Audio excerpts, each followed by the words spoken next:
It's 6 o'clock. I'm Simon Oxley. The headlines: police appeal to Wickham community after misconduct hearing. Mum says her terrorist son was radicalised in Buckinghamshire.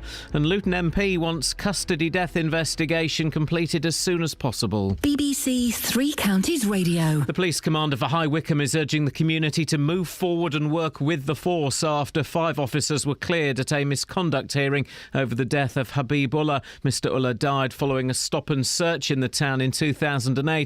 But Superintendent Ed McLean says he knows it will be difficult. Paul Scoynes was at the hearing. This was a case that was described as going to the very heart of the relationship between the police and the public.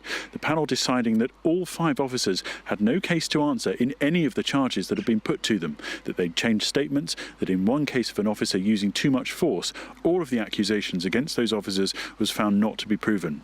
That means they can go back to work, and Habib Ullah's family have said that they will fight on in a civil action. A Buckinghamshire mum says her son was radicalised in the county before going to fight with Islamic extremists. Kenyan officials say 25-year-old Thomas Evans from Woburn Green was killed fighting for Al-Shabaab in an attack on a military base on Sunday. Sally Evans says he mixed with the wrong people. He obviously met some people with some very twisted, warped ideas of Islam. I'm very angry that they were prepared to put my son on the line, but they're still here. They're not brave enough to go out there themselves, so they've sent, unfortunately, my son. Police have appealed for information about 3 sisters and their 9 children from Bradford who are feared to have travelled to Syria to join Islamic State. The women failed to return to the UK last week after going on a pilgrimage to Saudi Arabia. EU Home Affairs ministers are meeting in Luxembourg to discuss plans to relocate migrants who've arrived in Italy and Greece to other member states. The UK has already said it will not participate in the scheme. The MP for Luton South has called for the investigation into the death of Leon Briggs to be concluded as quickly as possible. It follows the death of 25-year-old Istiak Youssef in police custody in Luton on Saturday. Mr Briggs died in custody in 2013. Gavin Shuker says the Independent Police Complaints Commission needs to finish that inquiry. It's hugely unfortunate that this happens against the backdrop of another ongoing IPCC investigation. I would urge them to reach the conclusions of their current investigation to restore confidence in the public. A new report is warning that the health of tens of thousands of people with asthma is at risk because of errors in their care. The charity Asthma UK says many doctors are missing the signs that a patient's condition is getting worse and are often prescribing the wrong treatments. In sport, MK Dons, Luton, Stevenage and Wickham are in this morning's draw for the first round of the League Cup, and Andy Murray starts his Wimbledon preparations at the grass court tournament at Queen's Club this afternoon. The weather cloudy at first, sunny spells later, a maximum temperature 21 degrees Celsius, and you can get the latest news and sport online at bbc.co.uk/3 counties. Just bear with me. I've opened up a box and it's stopped the doodah. Bear with me. There, we're in. Sexy smooth. Never been near a university. Never took a paper or a learning degree. But some of your friends think that's stupid of me, but it's nothing that I care about. Well, I don't know how to tell the weight of the sun and of mathematics, well, I want none. And I may be the man who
morning, guys.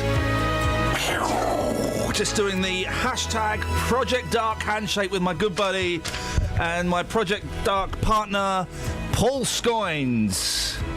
Yep. What's your beef? Can't hear anything. You mate. point. Sorry. I can't hear anything. Well, mate. then how do you know what I just said? Oh, sorry. Oh, you got me. Try your head. How about that? No. That. No. That. Ah, yes, that's Yeah. better. Yeah. Only just though. Okay, well, that's made hers go louder. Guys, I'm not being funny, right? It's my show. Shut up. Coming up on the show today, I don't know. Across Why would I know? Hearts and bucks. This is BBC Three Counties Why- Radio. What's going on? Oh, okay. Is that better? Oh, that is better. Yeah, isn't it though? But it's flickering. I honestly, mate, I couldn't give a stuff. Yeah. We're leaving this studio today. I know. Who's going to help me do a dirty protest? Kelly? Is that not Project Dark? That's unfair. But- It might be though. If she knew. Yeah, it's the last day in Luton, guys, and we'll be sharing your Luton memories. I don't even know what that means. I don't even know what that means. But if you... I know Justin is very emotional. This is what we'll do this morning. Justin is very, very emotional that we are leaving Luton. Me? Seriously, I mean... it's got some good charity shops, but the records are overpriced. So we're leaving. Justin is seriously very upset. If you want to phone up and offer your messages of support and condolences, today is the Justin Dealey helpline, except you phone in and you offer him words of support and condolence. 08459 455 555. Or a room in his house, in your house, if you live in Luton. Yeah, exactly. If you've got somewhere that he can stay, he'll sleep on the floor with your wife, anything, then please 08459 455 555 is the telephone number. Clunky gear change coming up, guys. 5 Thames Valley police officers facing charges of misconduct after a man died following a stop and search 7 years ago have been cleared of all wrongdoing. Habibullah collapsed during a routine search in High Wycombe in July 2008. Paul Scoins, you've been following the case. This misconduct hearing, what happened? Well, all 5 officers were cleared of every single accusation against them. So the accusations ranged, but all 5 of them were charged with dishonestly changing their notes and their statements to reflect something else, to tone down the level of force that was used in the interaction with Habibullah. And one of those officers was also charged specifically, or accused specifically, of using too much force. All of those charges against all of the officers were found not to be proven. So effectively, they are free to go back to work. What happened back in 2008? We've talked about Habibullah a lot. One thing that I was unaware of until a bit later on in the story was that he was rumoured to be a drug dealer, and that he hid crack cocaine, which is a very powerful narcotic. He hid it in his mouth. Yes. So what's the story? So this is what happens in July 2008. Yeah. Habibullah is in a car driving around High Wycombe on a July evening. Police see the car. They know that he's inside it. They perform a routine stop and search. There's sort of evidence that he is acting quite normally with them. He turns away from them and appears to put something into his mouth. At that point, the officers believe that it is drugs. Turns out to be drugs. It's actually a package of crack cocaine, as you say.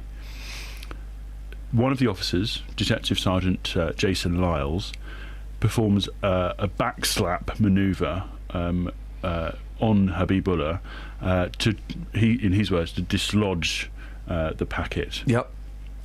He hits him with quite some force.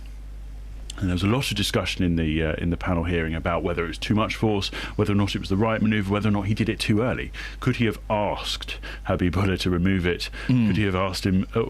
one of the experts said that he should have explained the consequences of swallowing a package of drugs to him in order to, before he went to the violence stage, if you like. Yeah. Habibullah lurched forward, he collapsed, became unconscious, went to hospital, died an hour and a half or so later. The next day, the officers are writing their statements, And they write, that some of the officers write that he was hit with some force, that he lurched forward, that some witnesses had said that they were strangling him, that his eyes were rolling through his head and stuff. And all of those statements were removed in the final statements at the advice of the Police Federation lawyer who they'd enlisted to help them. And that was the case. Effectively, they took that information out and didn't tell the investigating authorities. So the IPCC, the coroner, the pathologists even weren't aware of that until later on.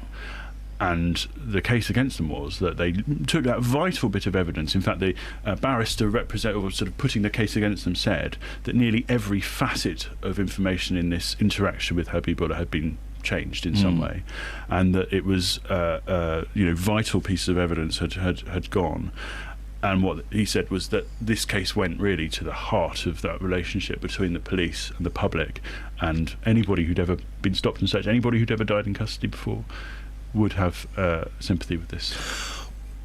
Supporters of the police are going to go, hey, this is great. They were doing their job. They did their job effectively. It's his fault he shoved drugs in his mouth.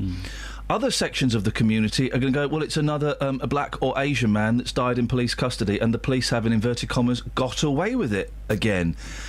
It's a really tough situation. I can see arguments on both sides of this story. What happens next? Is there? I mean, I'm assuming that the family of Habibullah could take out a civil case against them. I believe that's going to happen later this year. I mean, the IPCC have said that they welcome the fact that this hearing was the first to be held in public. Misconduct hearings aren't usually done. They hope it will become the norm. They were happy that happened. They said it was right that they look at the way that these conducts are held, and they will go back and now assess how they do that. Thames Valley Police have said that they want now to work with the community and try and move on from this. Yeah, I bet they did. But they have been proven not to have done anything wrong. So it's really important to keep that in mind. It's just interesting to the statistics on when black or Asian men, and it tends to be black or Asian men, die in police custody. The number of prosecutions that are carried through, and the number of times that police officers are found guilty is almost nil, isn't it? Well, there's only, I think, been one misconduct hearing which ended up being a dismissal in Thames Valley Police's time of doing it. And that people will be suspicious of that. These gentlemen have been found not guilty of anything, but people will be suspicious. And a woman, sorry. It's a policeman. Thank you. But people will be suspicious that it's the police covering the police's backs. Yes, and the assistant chief constable was the chair of the panel. There was another police woman on the panel. There was an independent sort of member as well. But you're right, there is a question about how independent it is, but it is the force's decision. They are police officers. They should know how to do things. And, it was a robust case. You had two barristers putting the case for each side. It's effectively like a courtroom, but, there's no charges, if you like. It's an accusation. I wonder if people would feel differently, and we will get, there will be people very angry with this, but I wonder if people would feel differently if it was... people do get upset by the police investigating the police, don't they? And rightly or wrongly, and many people believe, it's just, it's jobs for the boys and the girls, and we're just covering... They're covering their own backsides. Don't know. There's that argument, absolutely. What would you... do you have it in front of the CPS had assessed whether or not to press charges against these officers. They decided there wasn't enough evidence to do that. The officers said that they acted...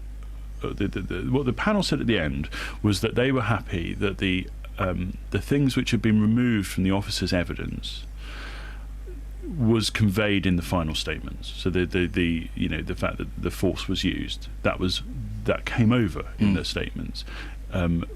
They said that some of the things that had been written in the draft statements, and they were just draft statements, were written in the heat of the moment. And people change draft statements. So it's very interesting. 08459 455 555. Travel news for beds, cards and bugs. BBC Three Counties Radio. Fill the looking very quiet. There are no delays building up yet on the A1M or the M25. And Bishop Stortford, though, on the A120, there's temporary traffic lights between the M11 Junction 8 for the Birchhanger services and Stansted Road, which could cause some delays. In Gerrards Cross on the A40, that West Common, there's some roadworks going on there, so that could cause some queues too. And the A404 in Coleshill has electricity works going on at Wealdon Lane, which could also cause some problems, but it's looking fine so far this morning, and there are no major delays showing up on the train departure boards. Samantha Bruff, BBC Three Counties Radio. Thank you so much, Sammy. Thank you. Thank you, guys. Thank you. Thank you. It's 6:17. It's Tuesday, the 16th of June. I'm Iain Lee. These are your headlines on BBC Three Counties Radio. The police commander for High Wycombe is urging the community to move forward and work with the force after 5 officers were cleared at a misconduct hearing over the death of Habib Ullah. A Buckinghamshire mum says her son was radicalised in the county before going to fight with Islamic extremists. 25-year-old Thomas Evans from Woburn Green was killed in Kenya. And police have appealed for information about 3 sisters and their 9 children from Bradford who are feared to have travelled to Syria to join Islamic State. BBC Three Counties Radio.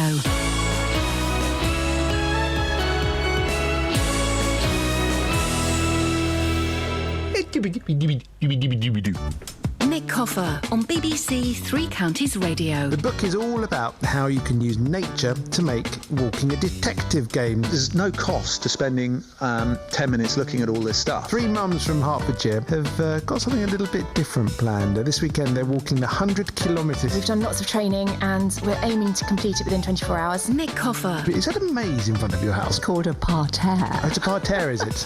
I planted it myself with 540 plants, so I know it's a parterre. Award-winning Milton Keynes sports journalist Mike Calvin has written Gareth Thomas's autobiography. I've got to think what you think, I've got to see what you see, I've got to hear what you hear, and that will be an inherently painful process. Nick Coffer, weekdays from 12 on BBC Three Counties Radio.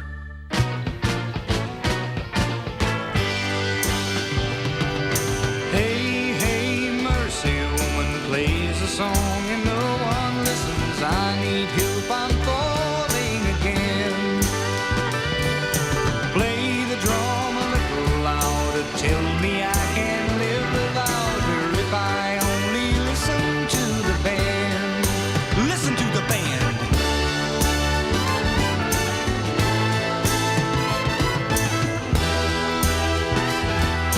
Weren't they good that made me happy? I think I can make it alone. Oh, mercy, woman plays a song and no one listens. I need help, I'm falling again. Play the drum a little bit louder, tell them they can live without her if they only listen to the band. Listen to the band.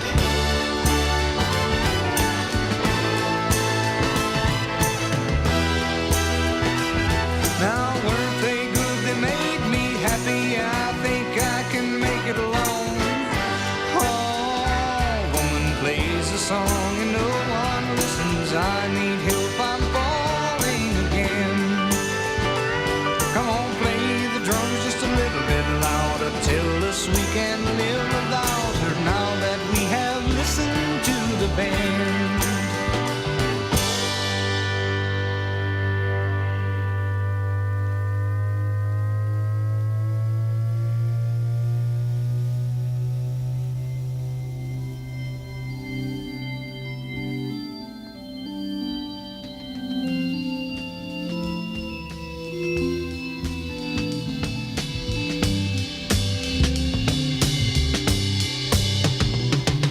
Listen to the band.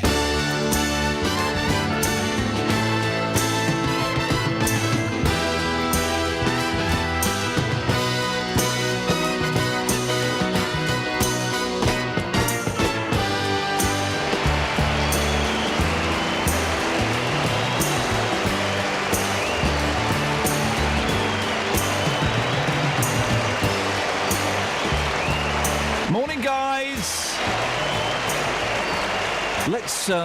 Let's shut up! Crying out loud, shut up! Let's go over to the Justin Dealey helpline and see how things are going. Kelly, how many people have called in so far to offer Justin Dealey condolences for leaving Luton? Can I lie? Yeah, with the BBC, it's what we do. Oh, hang on. One person's... Oh, it's Dennis. So, basically, nobody cares about Justin Dealey's feelings. That's a shame. We'll get Dealey up after past. A 25-year-old Buckinghamshire man has been killed fighting for Islamist militants in Kenya. The confirmation of Thomas Evans' death came yesterday after his brother found a photograph of his body posted on Twitter. Evans' mum told a Home Affairs Select Committee in February that as a non-Muslim, she'd had no support when she realised her son had been radicalised. Catherine's got more on this. What do we know about this Thomas Evans? Well, we know that the 25-year-old left school at 16 and his mother describes him as being a normal boy until he split up with a long-term girlfriend and sunk into a depression. Thomas converted to Islam but was actually stopped from going to Kenya in 2011. Months later, though, he managed to fly to Egypt, and in January 2012 he told his mum he'd travelled from there to Somalia to join the Islamist group Al-Shabaab. He was on a watch list of suspects, and we know now that he died on Sunday when he was involved in an attack on a military base in Kenya close to the Somali border. The 25-year-old was actually among 11 Al-Shabaab fighters who then stormed a nearby village. At least 50 British citizens are believed to have joined that particular group, which is an Al-Qaeda affiliate and based in Somalia, and it's been behind a series of high-profile attacks. What have the family said? Well, his mother, Sally Evans, has spoken before about her shock that he'd been allowed to leave the country and the lack of support available to her as a non-Muslim. In an interview with the BBC after the news of his death, she said that he'd been a fun-loving boy who changed because she believes he was mixing with the wrong people. He obviously met some people with some very twisted, warped ideas of Islam. I mean, it's nothing to do with Islam, the way they're practising. Nothing at all. I'm very angry that they were prepared to put my son on the line, but they're still here. They're not brave enough to go out there themselves, so they've sent, unfortunately, my son. And Sally Evans also reiterated what she told the Home Affairs Select Committee in February, saying that once she realised what was happening, she didn't know how to help him. I didn't know where to go, who to turn to for advice. And Thomas was telling me that I was a racist all the time. I never thought he was going to up sticks and go to Somalia. He would never tell me what he was doing. He was just going off, and he did say if the worst thing happened, I wasn't to cry, because he'd be going to paradise. And Mrs. Evans had previously said that she'd rather see her son behind bars than fighting with a terror group. What happens next? Well, it's thought the authorities will now be looking at telephone records and trying to track Evans's key contacts in Somalia and Kenya. They'll also be trying to piece together what happened between him joining the group in 2012 and now. A heavy start to the show, guys. Don't worry. I can turn this around.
why you had to hide away for so long.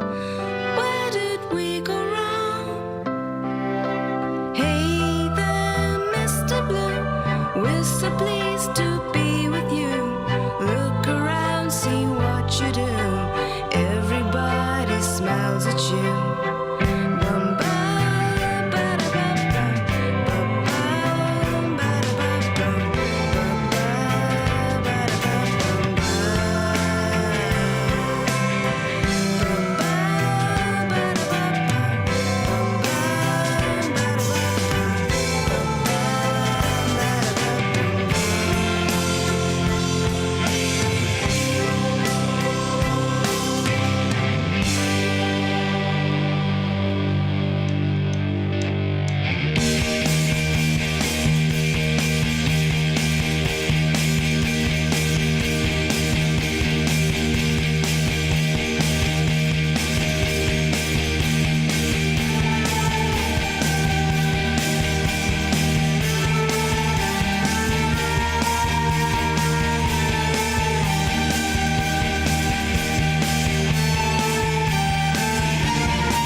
Travel news for beds, cards and bugs. BBC Three Counties Radio. It's starting to build up on the North Orbital Road around the M25 junction 21A roundabout. It's still quiet in Amersham though on Wilden Lane where the electricity work's going on at New Road, but that could cause some delays later on.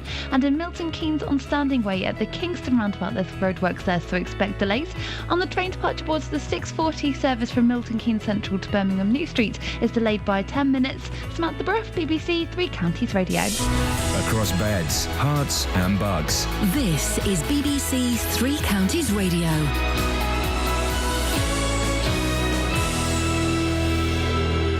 It's 6:30. I'm Simon Oxley. The police commander for High Wycombe is urging the community to move forward and work with the force after 5 officers were cleared at a misconduct hearing over the death of Habib Ullah.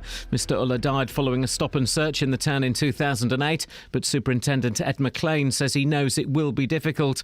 A Buckinghamshire mum says her son was radicalised in the county before going to fight with Islamic extremists. 25-year-old Thomas Evans from Woburn Green was killed in Kenya. And police have appealed for information about 3 sisters and their 9 children from Bradford who are feared to have travelled to Syria to join Islamic State. Three Counties Sports. BBC Three Counties Radio.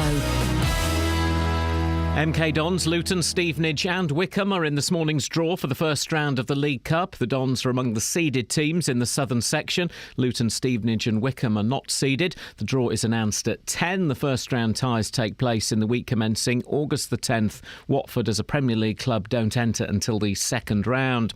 Wycombe have signed 20-year-old midfielder Ryan Sellers after his release by Bolton. It follows the signing of former Notts County and Bradford striker Gary Thompson, who's looking forward to teaming up again with Wycombe skipper Paul Hayes, who he played with at Scunthorpe. From our time at Scunthorpe, we seem to hit it off straight away, and I can't see any of that changing. To be fair, obviously a bit more experienced, but yeah, I'm looking forward to the challenge again. Like I say, Paul's a great lad, and hopefully our partnership can flourish again. Andy Murray will begin his grass court campaign at Queen's Club today, with Rafael Nadal and Stan Wawrinka also featuring. Top seed Murray will play the Taiwanese qualifier Yang Sun Lu this afternoon.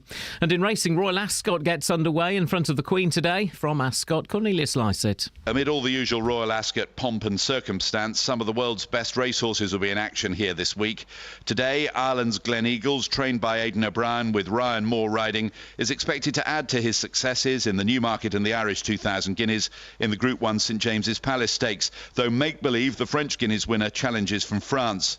In all, there are 3 Group 1 prizes. In the Queen Anne Stakes, France's Solo and the Hong Kong raider Able Friend head the field, whilst Irish sprinter Soul Power goes for an unprecedented hat-trick in the King's Stand Stakes. BBC Three Counties News and Sport. The next full bulletin is at 7.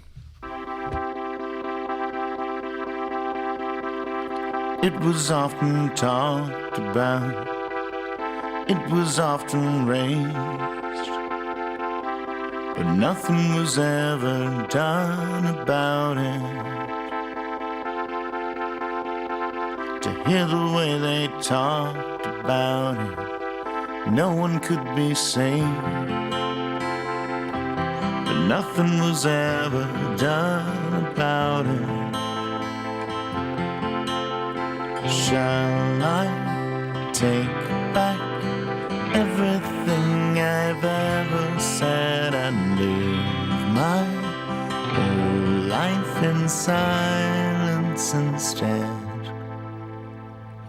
It was oversimplified, it was underthought, nothing was ever done to stop it. Everything was fortified, all the lies we bought, and nothing was ever done to stop it. Shall I take back everything I've ever said and live my whole life in silence instead? Shall I take back all my time, everything I've ever said and live my life in silence instead? There was a time when a crime was a crime. Now I think I'm losing my mind. Or taking it all too hard. Taking it all too hard. Taking it all too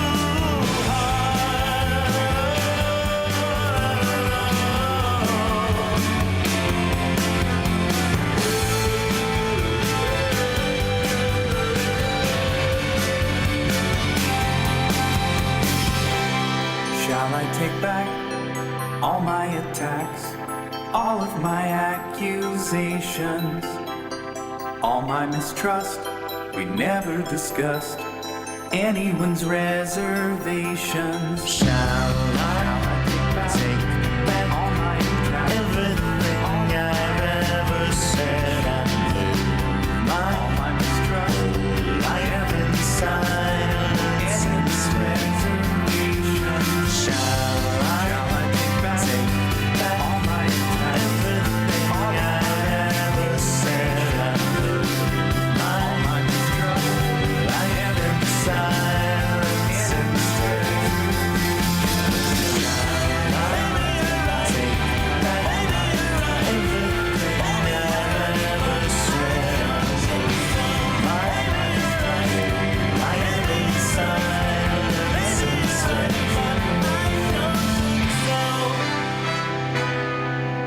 Dad pop. Where did that idea come from? It came from my brain. You can smell memories. Clip that. I don't do a programme about Adolf Hitler. As you know, I did in fact a non-fiction. I love people. The boo is not 60 minutes of mystery and mayhem. Actually, it wasn't too bad. I've got a real passion for donkey. I am not being Batman.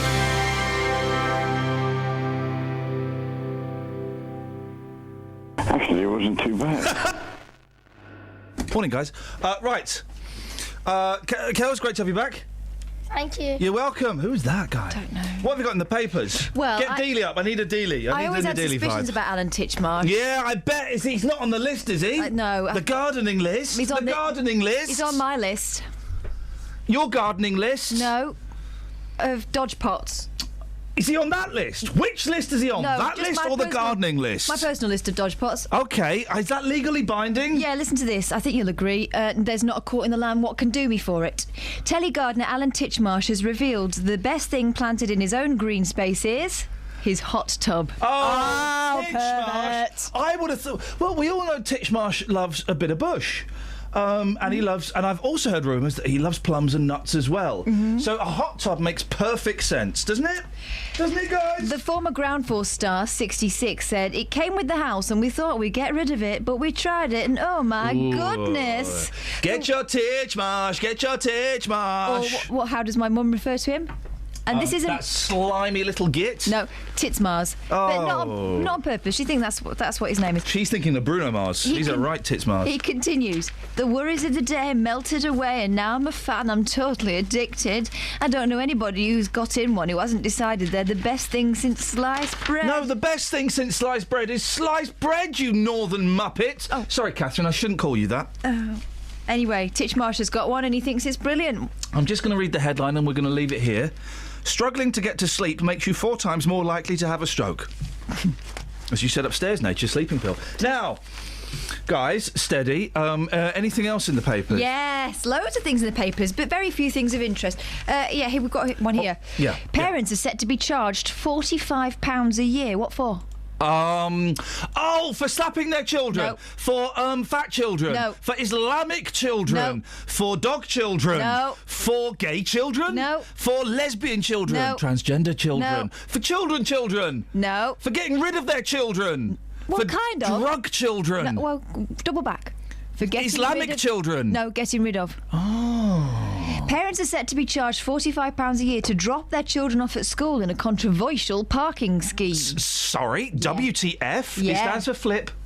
The school wants to create a 50-space car park to solve traffic problems at the start and end of the day. Oh. Teachers fear pupils' lives are being put at risk by inconsiderate drivers who stop on double yellow lines, park in the middle of the road and just generally drive like plums. That sounds fair enough. They plan to provide their own parking at St Gregory's Catholic Academy, Stoke-on-Trent, Stoke, and charge drivers £2 a week or £15 a term. Yeah, that sounds all right. Yeah. That sounds all right. Oh, so they're going to provide you with parking spaces. Yeah, fine, okay. Yeah. The point is, political correctness gone mad. Hang on, let me just play that clip. I like the mushy peas. It's the wrong one, but it'll do. They've quoted one father who asked not to be named, and might not even be real. He said it was up to police to enforce parking restrictions. He said to build a car park for just 50 cars and charge people for using it for a few minutes a day is ridiculous. Oh, jog on. Everyone, this is the problem, right? Justin, I think you'll back me up on this. Yep. That was clever. Everybody wants something for free. They do. And they want it now. Are you in a box? Listen, I'm upstairs in the newsroom. This is a very emotional day for me. Oh, here boss. we go. Yeah, Go on, no, go on, mate. seriously. Tell us. It's the last ever day of us broadcasting in Luton. We've been here since, 1985. Scoinsy is now following me around the building with a camera.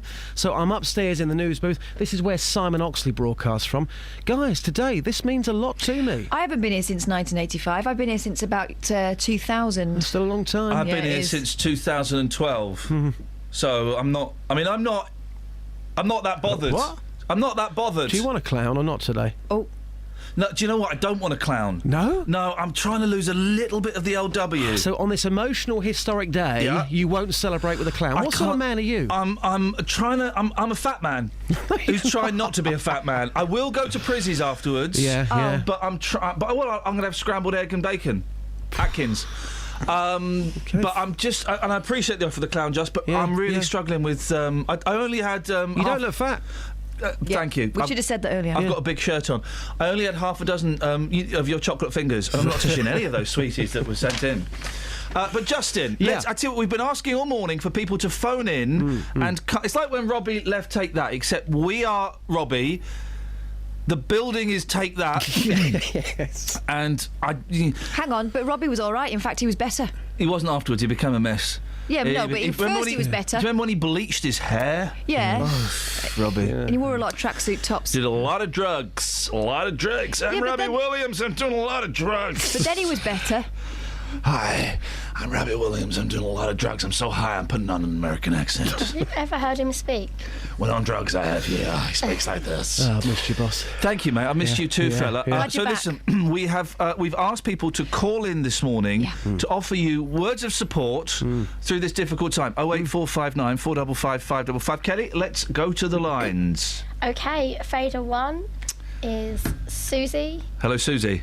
Hi. That's you doing the voice. No, speechless. How many people have called in to give Justin Dealey Fader 2. words of wisdom? Do people not care about this? It turns out, Justin, that typical of the BBC, we're the only ones that are bothered about the BBC. Everyone's getting on with their daily lives. Well, I can tell you right now, I've been on the streets. Oh, yeah? And the streets, they do care. Yeah, they do. All right. What have they said?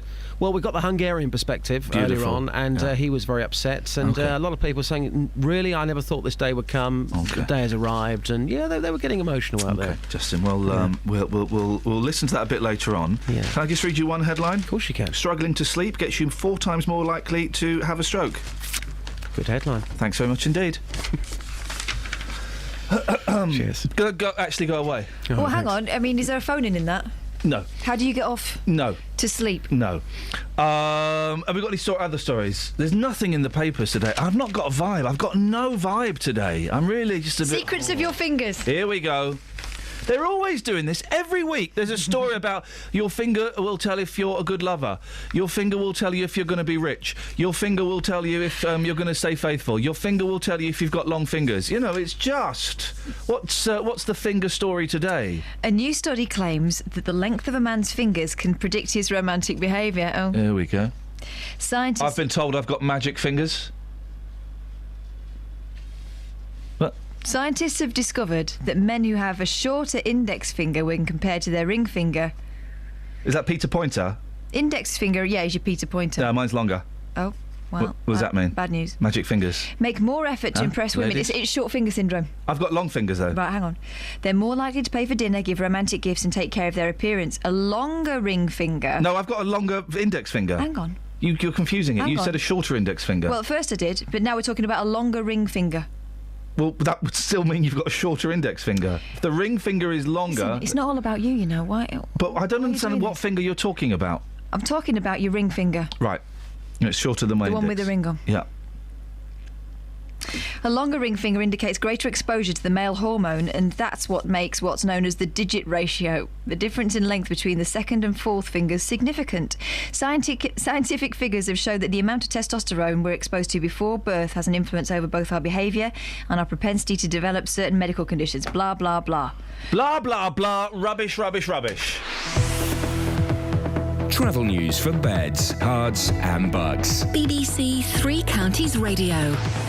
It's looking busy on the M25 anti-clockwise from junction 20 for Kings Langley to 19 for Watford. It's also busy in Boreham Wood on the A1 southbound from Holiday Inn towards the Stirling Corner, and in Mill Hill on Watford Way, that's slow southbound from the Apex Corner towards Mill Hill Circus.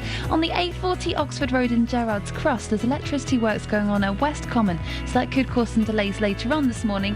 And looking at the train departure boards, the 6:47 service from Milton Keynes Central to London Euston is delayed by 10 minutes. Samantha Bruff, BBC Three Counties Radio. Thank you, Sammy. 6:46, it's Tuesday the 16th of June. I'm Iain Lee. These are your headlines on BBC Three Counties Radio. The police commander for High Wycombe is urging the community to move forward and work with the force after 5 officers were cleared at a misconduct hearing over the death of Habib Ullah. A Buckinghamshire mum says her son was radicalised in the county before going to fight with Islamic extremists. 25-year-old Thomas Evans from Woburn Green was killed in Kenya. And police have appealed for information about 3 sisters and their 9 children from Bradford who are feared to have travelled to Syria to join Islamic State. Here's Kate with the weather. Beds, hearts and bucks weather. BBC Three Counties Radio. Good morning. It's quite a cloudy start this morning, but already we're seeing that cloud thin and break. Quite chilly for some also, but that's not going to last either. The sun up, doing its job really nicely. It's going to actually be quite pleasant this afternoon. We're looking at a maximum temperature 21 Celsius. Sunsets at 21, 25, dry and clear overnight. Perhaps a little more cloud further west you are by dawn, but the minimum temperature mild at 13 Celsius. Sunrise is at 04:41, and it's another reasonably nice day tomorrow. Lots of sunshine in the morning, but we could see the cloud arrive later on tomorrow afternoon as the front tries to wriggle south. But it looks like we're going to get our peak in temperatures tomorrow, as the maximum could reach 24 Celsius. One additional thing to mention, today's pollen count is very high. That's your forecast.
Morning, guys. Iain Lee, BBC Three Counties Radio. I've not got a vibe today, Catherine. Where did it go? Because you started out with one. I mean, those the stories at the start, kind of, Yeah. big story, heavy stories. Serious. And, they sucked my vibe out. Well, one listener will be happy about it. Well, normally I can bounce back from that, but just today, it's not happening, man. It doesn't happen every day. Hey, listen, I can't give you gold every day. Sometimes you're going to get the bronze. Mark's in Bletchley. Morning, Mark. Morning, Ian. Morning, Catherine. Good morning, Mark. How are we today? Vibeless. Tired and vibeless, Mark. Well, you'll get that back. You'll get that back after 7 o'clock. But we're in the rabbit hour. Yes. And yeah, I've got sympathy for Justin. Tell me why, Mark. Tell me, sweet little wise. He's one of the better presenters. Great. I've been listening to Justin from the days when I used to listen to him at 4:30 in the morning. Blimey. So when I was on the early shifts, I'd put the radio on, and there he was. He's not dead, by the way. If anyone's just tuned in, Justin's not dead. He's just being grumpy. Leslie Young used to answer the phone. Oh, yeah. And we used to, you know, and call in and text messaging and the old-fashioned text messaging. Hey, we're changing our phone number. Is that tomorrow that we change that? Yeah, We're changing our phone number. It's 03459 455 555. You know more than me. Yeah. If there's an email from the boss, Mark, let's be honest, I don't even open them. I open them so it shows I've opened it. I don't really read it. Oh, you don't? No. But yeah, I imagine Justin's wandering around with Paul Scoins, because Paul's been there a long while, you know. Yeah. He'll join the rest of the ghosts of 3CR, like Ronnie Barber and Martin Coots and John Pilgrim. They're all still alive. They're all still alive, Mark. Here's the question today, guys. Right, it's the last day here. The offices have kind of been stripped bare. They're kind of empty a little bit. There's still some good stuff hanging around, Mark. Yeah. I'm tempted to put a little bit in my pocket and walk out with some of the goods here at 3CR. There's a few vinyl records lying around. Yeah, oh yeah. A couple of tellies. A mixing desk. I'm tempted. I mean, Catherine, would you hold the door open for me as I load it into my car? I'm at my wit's end. I'm tempted, Mark, just to nick a few things from work as souvenirs. Might sell some on at a car boot. Well, if I'd caught hold of Mark, the engineer, I would have said, is there anything left to go in? I'll take a bit back. We could sell Mark, the engineer, at a car boot. Mark, have you ever nicked anything from work? No. No, boss. And by the way, licence payers, thanks for all of the stuff that's going to be sitting in my boot for the next month. I'll be honest, I have nicked some of the stuff from here. We've all nicked some. Well, no. We've liberated some records. Exactly. We have not nicked. We have liberated some vinyl records. Justin, you must have nicked plenty of stuff over the years from here. No, not really. Everything's been taken seriously. Do you know what? Even everything's 2 been years taken ago. Seriously? Yeah, seriously. 2 years ago, even my Daniel O'Donnell CD was stolen from upstairs over the weekend. Weekends here are a nightmare. Didn't I give you the Daniel O'Donnell CD? No, it was sent to me, and my drawers upstairs had been raided. Everything has been taken, all of my CDs. The only thing they've left, my onesie. They don't want that. Kels, you going to nick anything today? That microphone looks good in front of you. I was going to take one of the mic lights. You can have it. I know. I'm giving permission to strip this place bare, guys. I might chisel some of the chewing gum from underneath this desk. What do you reckon? I'm going to steal Roberto Peronis. I'm going to steal that guy and have him in my car. He knows Al Pacino. What would you do with him if you had Robert home? Robert Holmes? Yeah, no. If you had Robert home, okay. Yeah. Who's Robert Home? Roberto. Roberto Peronis. Yeah. If you had Roberto Peronis at home, what would you do with him? Well, Come on, answer the question, mate. Listen, it's a tough question to answer, but let's just say it would involve sweet love. I'd talk to him about local politics. I'd talk to him about council affairs. Then we'd make love. Really? Yeah. So you keep him for a day then? Send it back. Come on, guys, honestly, we all have to nick a souvenir from this place, don't we?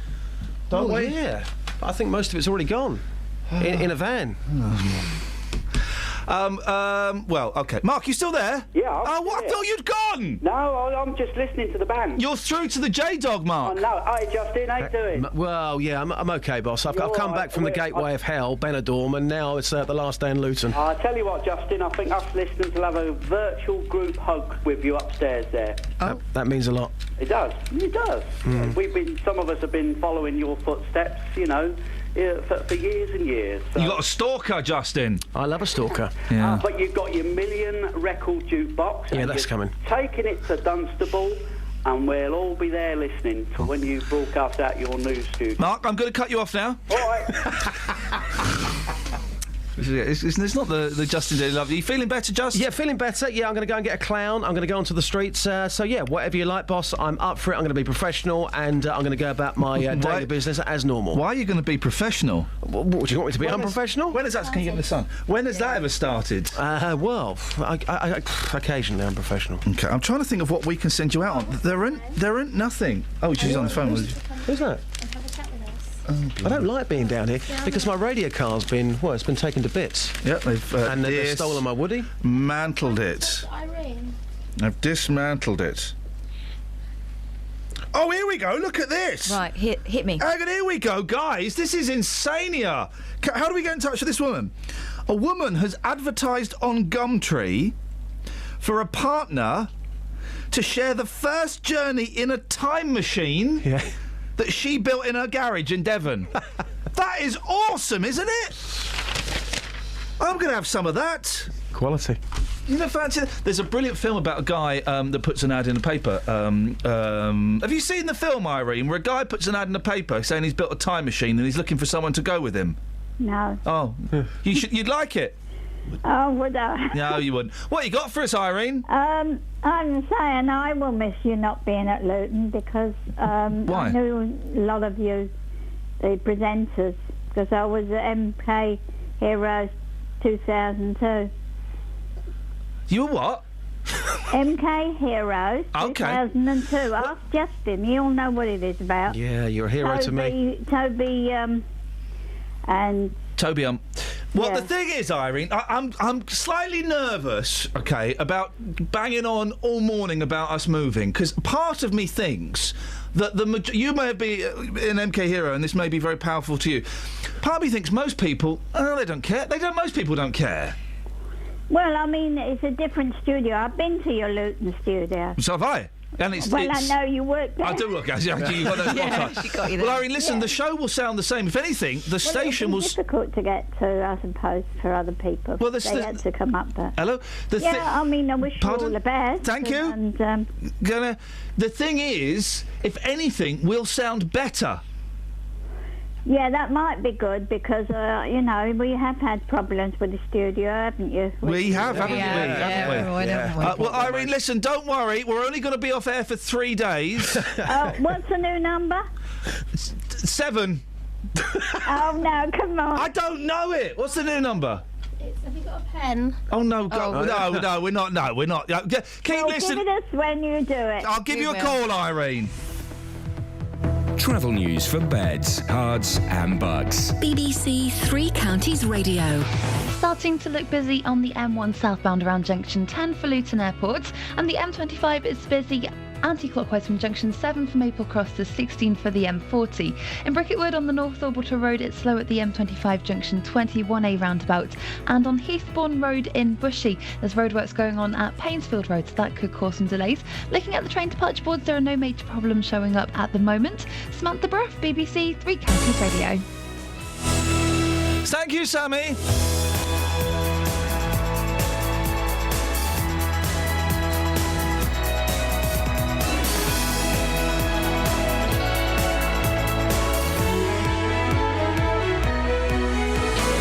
Local and vocal across beds, hearts and bucks. This is BBC Three Counties Radio.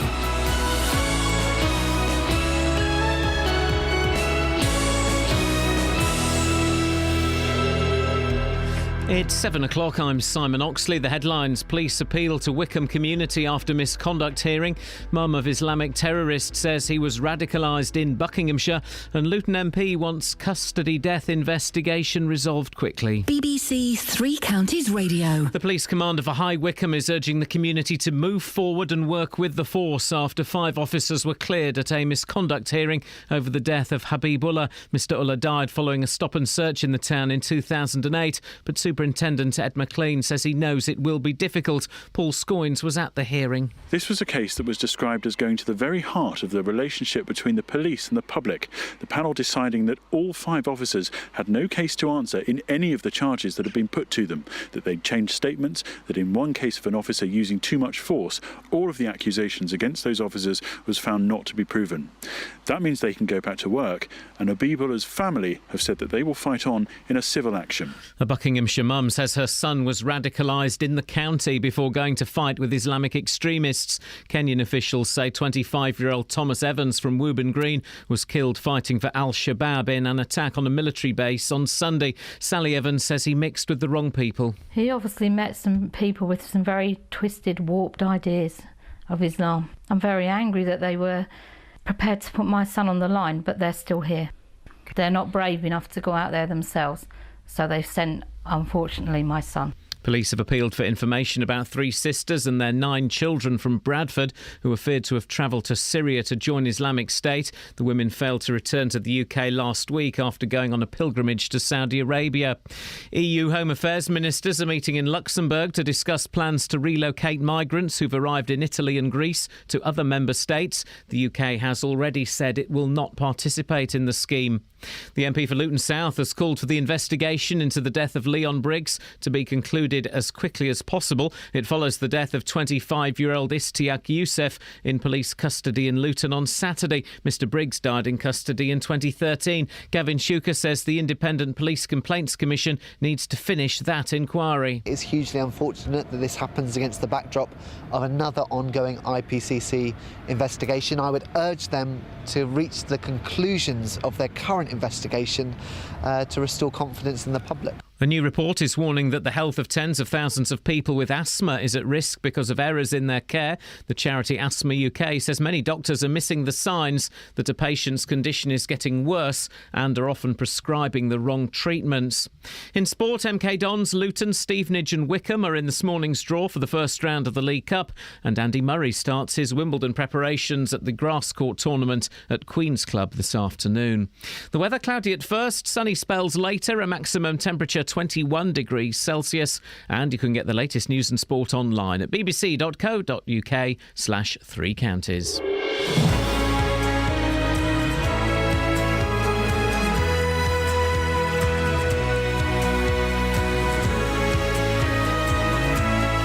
Morning! Iain Lee, BBC Three Counties Radio of all places. We're not going to bang on about the move all day. I don't think most people are interested. The BBC does have a tendency to disappear up its own jacksie. Ever notice that? Yeah, you won't notice the difference. We'll notice the difference.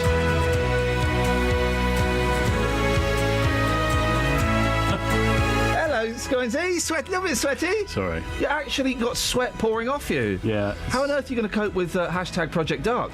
Don't worry. Okay. In hand. Yeah. See? It's back to those people that struggle to fall asleep. Anyway, if you want to take part in the show, go on. Across beds, hearts and bucks. This is BBC Three Counties Radio. Thames Valley police officers facing charges of misconduct after a man died following a stop and search 7 years ago have been cleared of all wrongdoing. Habib Ullah collapsed during a search in High Wycombe in July 2008. Our reporter Paul Scoins has been following the case. It was the misconduct hearing that was yesterday, is that right? Well, it's been 10 days, actually. Right, okay. And they held it in Newbury, of all places, right the way down in Berkshire. So, because Thames Valley, big force. It's a very big force. What happened? Well, yesterday, all 5 officers were cleared of all wrongdoing. They'd been accused of discreditable conduct was the term that was used, and that was relating to all of them changing their accounts of what happened that day back in July 2008 when Habibullah was stopped and searched in High Wycombe and died shortly afterwards. Now, what their accounts had included was references to the amount of force that was used in that stop and search, references to how he acted after that force had been used. There was also a charge of discreditable conduct against one of the officers, one of the most senior officers there, actually, DS Jason Lyles, who had been also charged with the amount of force that he used in a backslap to Mr. Ullah after he saw him, or appeared to see him put something into his mouth, which later turned out to be a packet of crack cocaine. He said that he administered this backslap to try and dislodge it. He was worried about Mr. Ullah's health, and the panel found yesterday that there was no case to answer, that it was an instinctive move in a very dangerous situation that was done responsibly. So all of the other officers as well were cleared, and the fact that they changed their evidence, they removed some of those things that I talked about, the references to how hard it was, references that he was rolling his eyes, that he was struggling to breathe, that one witness had said that you're strangling him. All of those things have been taken out. The officers said they did that at the advice of a police lawyer, of a police federation lawyer, and the panel yesterday found that that advice was good and that the officers could go back to their work. Just give us a bit more background to what happened in 2008. There was the suspicion that Mr. Ullah was a drug dealer. Yeah, he was driving around in High Wycombe. They followed him and stopped him in a car park. He was acting, by all accounts, quite well with them, and then turned around. And it was that moment that he turned around and appeared to put something into his mouth that DS Lyles took action. He fell to the ground, some of the statements said that he lurched forward, some of the statements said that he was struggling on the ground, some of the statements said that he was unresponsive. Those had all been changed and altered, and the barrister putting the case against the police officers said that every facet of their interaction, nearly every facet, of their interaction with Habibullah had been changed in some way. And he said that vital pieces of evidence were withheld from the official investigation by the Independent Police Complaints Commission and also the coroner, who went through a process, had to stop it and start it again because of this evidence. So it, he said, impacted greatly on the process of finding out exactly what happened. So this evidence definitely was changed or excluded? Oh, there's no doubt about that. But why? Because the police lawyer said that some of it was done in the heat of the moment when some of the officers were tired and emotional, and it was vague and irrelevant in some cases, and the panel agreed. What the IPCC, I should say, Iain, as well. The IPCC said they accept that draft statements are just that. They are draft statements, and when you come to the final statement, it may change. And what the panel decided was that the evidence that the officers had submitted, the signed statements that they finally submitted, were not of that greater difference from the sort of general tenor. Do we know some of the stuff that was excluded, that was taken out? Yes. So we have the references to the force, references to, you know, how he was acting, references to witnesses. Yeah. There were references to how one of the officers was holding Habibullah, which was sort of a hold of the chin and the back of the head. Yep. The officers said they were trying to stop him from swallowing it and from choking. All those things you said that were excluded, they do sound quite important. Surely in an instance where a gentleman has died, in any kind of crime, but in an instance where a gentleman has died, you can't have too much evidence in a statement, can you? I wouldn't have thought. Well, what the Assistant Chief Constable of Thames Valley Police, Laura Nicholson, who's the chair of the panel, said is that the public may find it unusual that officers did change their statements. I'm finding it unusual as a member of the public, yes. But that it is normal for statements to be altered in some ways. The more suspicious the I was going to say the conspiracy theorists, not even the conspiracy theorists, but the more suspicious might think it is the police covering their own backsides. Well, the police would say what they've done here is the first time they've ever done it in Thames Valley, is hold this misconduct hearing in public. Now, what we didn't hear, of course, was the deliberations, the conversations between the panel members. There were 3 panel members, a lay member, so not a police officer, but 2 police officers. We didn't hear those conversations, but we heard everything else. We had all the other pieces of evidence. I am abridging it entirely because it was 10 days, so I'm skipping through lots and lots of extreme detail. We heard from experts about the use of force. We heard interestingly, that Thames Valley Police had never done training on mouth searches, and that's something that the force is going to go and have a look at. There is also, concern about whether or not the area in which Mr. Ullah was struck was actually a red zone or a green zone, so something which would be safe to strike somebody with force at, or something which would be very much not safe, and it was decided that it actually, where he was hit right on the spine, was an unsafe area. I would imagine that Mr. Ullah's family are not particularly happy with this. They're disappointed, but they say they're not surprised. We'll be hearing from them in the next hour, and they say that they welcome the fact the process was held in public. They accept that Habibullah was doing wrong at the time. That's never been in question. They understand that he was doing something illegal. But what they say is, even if you are a criminal, you should be entitled to certain rights. Yeah. Well, the right to not die is certainly one. What exactly did he die of? Well, the verdict was recorded as death by misadventure. So did he die from having this is the thing, isn't it? We don't know. If it was from having the crack in the mouth, whatever. We don't know whether it was choking caused by the crack in the mouth, or whether it was the blow to the back of it. I mean, what I understand is that it wasn't entirely down to the force of the blow. I mean, the force was done as in the panel. It was decided that it was a first aid manoeuvre, effectively done as a sort of instinctive move to try and dislodge the the drugs. Now, the barrister against the officers, I wouldn't say for the prosecution because it's not a trial, but the barrister actually said that, you know, they had no idea where the drugs were in his mouth, whether they were in his cheek, whether they were in the throat. They didn't know. They didn't actually, for sure, know whether or not they were there at all. What one of the experts, who actually was completely dismissed by, or not completely, but was dismissed by the panel in their statement, said that he hadn't gone, or they hadn't made enough attempts to try and get him to remove the drugs voluntarily. They also hadn't explained to him, whilst he was turned around, the possible impact of swallowing the drugs on his health. Guys, you put crack in your mouth. I think you've got a pretty good idea that that's a dumb thing to do. But they also said if it was an evidence kind of concern, that they could have waited and the drugs would have passed through his system eventually.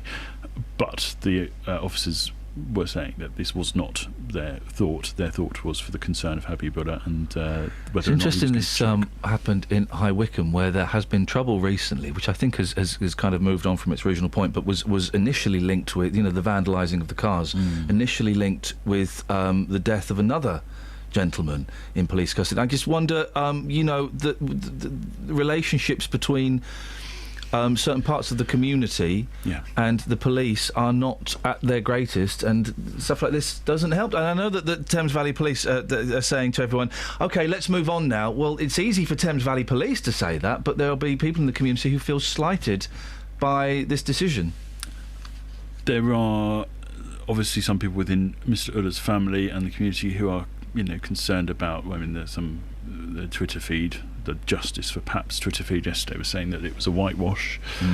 I got a sense from the family that they were glad that it had concluded, that they had you know, the chance to have a look at some of this evidence. This isn't the end for them, though. They will open a civil action against the force later this year, I believe, as possibly as early as November.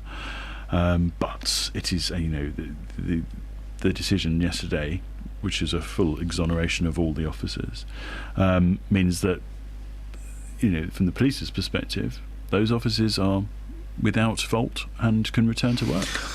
OK, Paul, thank you very much indeed. Paul Scoins, 08459 455 505, and give him the phone number to the listener, not to you. You don't need to call me up. I can do that. No, if you've got anything you want to say, you can just say it to my face, if you're man enough. Okay. What do you want to say? Because I've been hearing rumours. Say it to me. What rumours? The album by Fleetwood Mac. I've been hearing rumours. It's a great one, isn't it? Travel news for beds, cards and bugs. BBC Three Counties Radio. The M25 is busy anti-clockwise from junction 21 for the M1 to 19 for Watford, and it's slow on the M1 southbound around junction 10 for Luton Airport too, and the A5 southbound approaching the M1 at junction 9 for Redbourne is looking very busy on the speed sensors. The A1M is slow southbound past junction 8 for Hitchin towards 7 for Stevenage, and the A1 is also busy southbound from the St Neots junction towards the Black Cat roundabout. On the train departure boards, no major delays are showing up at the moment. Samantha Breath, BBC Three Counties Radio. Thank you very much. Right, 7:15. It's Tuesday the 16th of June. I'm Iain Lee. These are your headlines on BBC Three Counties Radio. The police commander for High Wycombe is urging the community to move forward and work with the force after 5 officers were cleared at a misconduct hearing over the death of Habibullah. A Buckinghamshire mum says her son was radicalised in the county before going to fight with Islamic extremists. 25-year-old Thomas Evans from Woburn Green was killed in Kenya. And police have appealed for information about 3 sisters and their 9 children from Bradford who are feared to have travelled to Syria to join Islamic State. BBC Three Counties Radio.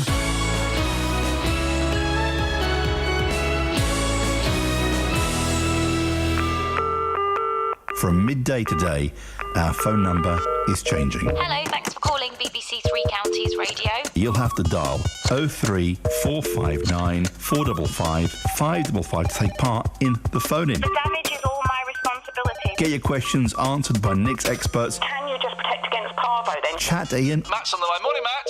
Hello. Oh, blimey, is this Matt? Or to me. Hi, Roberto, you right? And in a lot of cases, 03 numbers are part of your inclusive calls on your mobile.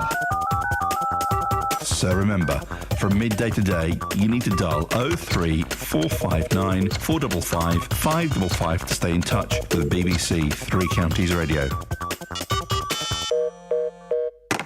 Oh, cheeky. Let's have some texts, Catherine. Let's. OK, Maffin Hanslope. I, for one, have some sympathy for the J-Dog. When we go to watch the Mighty Hatters, we drink in the Black Horse in Hastings Street and walk past your building. Oh. The word on the street will be dull in Dunstable, though it could boost the use of the busway, says Maffin Hanslope.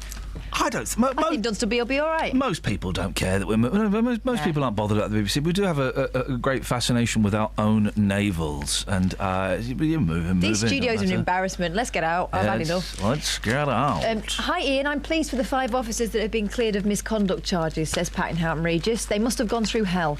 Certain parts of our community will never accept our justice system, but thank goodness for it.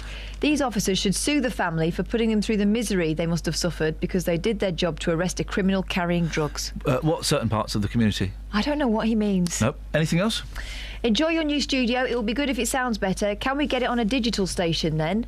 You may be late for work, though. Constant traffic jams in Dunstable, says Elle. Yeah, not when we're driving at 4 in the morning, there won't be. Let's ban all talk of moving for the rest of the show, because it's boring. Yeah. It's boring. No one cares about it. It's boring. All right, what do we talk about then? I've got no idea this morning. I've got nothing. I'm a spent force.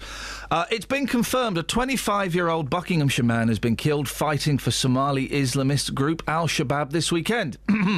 Thomas Evans from Woburn Green was the subject of Home Affairs Select Committee meeting in February when his non-Muslim mother told MPs she'd had no support once she realised he'd been radicalised. The 25-year-old was prevented from flying to Kenya in 2011, but months later managed to leave the country and make his way to Somalia. Well, Paul Beaver is a security expert, joins me now. Morning, Paul. Morning, Ian. It seems it was only a matter of time, doesn't it, before a British terrorist will be killed during an attack by Al-Shabaab? Well, the problem is that we have around 500 people who have British passports who've gone to join IS in Iraq or Syria, and of those around 50 have been killed. But this is the first time that somebody's been killed with a different group. Al-Shabaab is not really the sort of the mainstream, if you like, of terrorism. It's a group based in Somalia which spends most of its time attacking innocent people who live in Kenya, just over the border. And the border between Somalia and Kenya is, as you would expect in East Africa, very open, so dead easy to drive in and out. And this particular attack was on an army base, which has been particularly successful in stopping traffic across the border. And 15 Al-Shabaab terrorists were killed by the Kenyan army, and one of them happened to be a British passport holder. Thomas's family have spoken in the past about their frustration that he was allowed to leave the country. He had been stopped before. How does that work? That he'd been stopped once, but then is allowed to leave another time? Well, it seems that it probably, and we don't know all the facts, of course, may have been that he went and left for a different part of the world and sort of transited through. The problem we've got is we don't have enough people to police the border, and you wonder whether or not we want to be in that sort of state. I remember once one of our former Home Secretaries in the time of Mr. Blair's government saying that he couldn't actually tell the Prime Minister how many people were in the country.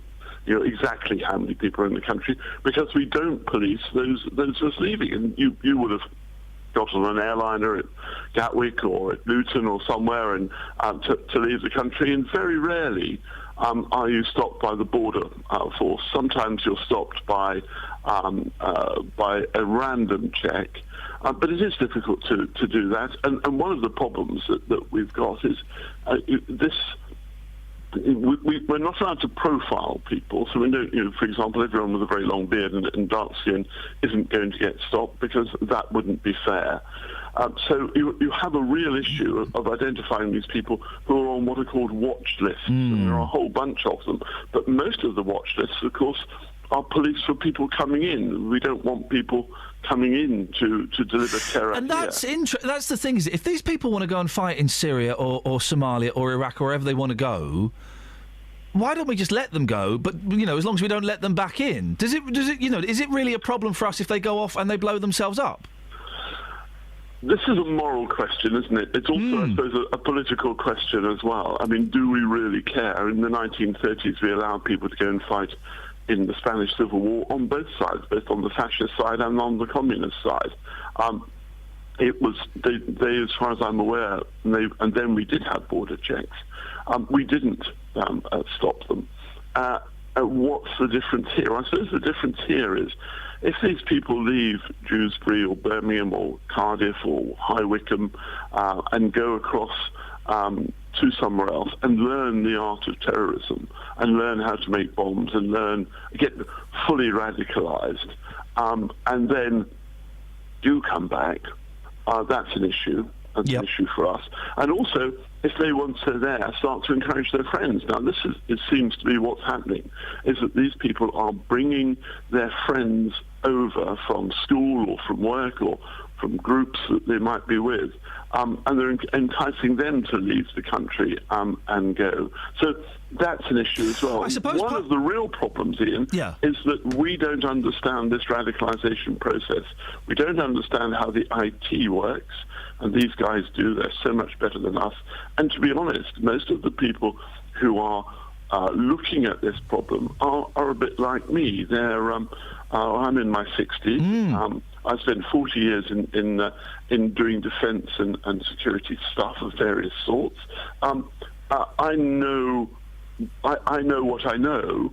I also know what I don't know, and I don't know enough about IT. I don't know enough about young people, nor about the Muslim community, Paul, and I'm not one of them. Thank you so much for saying that, because so often we get, in inverted commas, experts coming on who are generally white middle-class men in their 40s, 50s and 60s, kind of expounding on why this happens. And you're right, I'm 42. I barely remember what it was like to be a 17-year-old or a 22-year-old man that felt excluded from society and felt slighted, and it is... We don't know what it's like to be a young man or a young woman that feels like that feels excluded, that feels ignored, that feels slighted, that feels angry for whatever reason, and is open to influence of slightly dodgy people. And you're absolutely right. And that is exactly what the problem is. We've not, you and I don't suppose, have been radicalised at all. I'm just not, I don't fit into that profile. And it's very difficult for people. And of course, I'm fairly typical of Home Office civil servants, of police officers, of politicians in particular. And thereby is a problem. We need to do more to understand what drives people. Then how do we do that? Because one of there are so many campaigns from the government or from the police recently. We're going to start a Twitter campaign, as if that's going to stop, a bloke in Luton from being radicalised. A hashtag isn't going to have any effect, is it? Well, as my 13-year-old son would say, Twitter is just so old hat. Isn't that interesting? It's they've moved on. They've moved on to WhatsApp. They've moved on to a whole bunch of other systems. Isn't that interesting? Do not record the messages, so you can't go back and get the information. And do not require anybody to answer them. And the thing about some of these systems, and IS uses this tactically on the battlefield, they can send tactical messages because the whole of the Middle East has got mobile communications. They are such, we complain about our broadband here. They don't complain about that in Iraq because it's a really good system. There's lots and lots of mobile communication. One of the things that they can do with this is send messages that don't require any receipt to be made. The only thing that happens is if somebody turns on, opens the message and reads it, that's recorded and then immediately deleted. So orders can be passed to people without there being any trace. But we need to get into that IT culture that they've got, and we need to get to one step ahead of them. Paul, at the moment, they're 5 steps ahead of us. While I've got you on, the front page of The Sun, and I'm not sure quite how much to read into the Sun story, but I heard this story breaking on Radio 4 yesterday about the 3 mums and the 9 kids who were on holiday, and then they never came back. The Sun are saying they've run off to Syria to join IS. That's certainly possible. But their husbands are saying that even they didn't know what was going on. And if we believe what their husbands have said and they were completely in the dark, this is the thing, isn't it? This is, one can harbour these dark secrets, these fantasies, this desire to go off and fight and join things. And everyone goes, well, what about the families? Why didn't the families know? Well, they don't tell the families. I don't think people do. I mean, I could believe these husbands. I think that there is we talk about a radicalisation of young men going to fight, but of course we know there's a radicalisation of young women that go out to support, and it's something I was brought up Church of England, and I had. And when I was young, I went to a boarding school which was nearly 50% Iraqi and Iranian, interestingly enough. So I had a pretty good smattering in my youth of the Shia version of Islam, and so I know quite a lot about that. But I'm not an expert in these areas, and I don't think we have enough people who really do know and really do understand what drives women. We tend to concentrate on the men because they tend to do the fighting. We should also take an interest in women because they are the sort of people who will become suicide bombers. We don't understand how that process works either. How do you convert a young man from Dewsbury to go out to IS at 17, strap on explosives, and go and blow himself up? I mean, who in their right mind can believe that that's either morally good or you get some benefit from it, like going to paradise? Paul, I have to move on. I could talk to you all morning. We'll get you back again if that's all right, because that's fascinating. My great pleasure, Ian. Paul, thank you very much indeed. That's Paul Beaver, a security expert. And it's the first time I've heard an expert, Catherine, come on and say, I'll be honest, I'm a 60-year-old bloke. I don't understand how the mind of a young person works, and that's the thing that I have been trying to get across for ages and haven't been able to word it as well as that. You get all these government ministers, all these police officers, all of these community experts. Leaders. Yeah.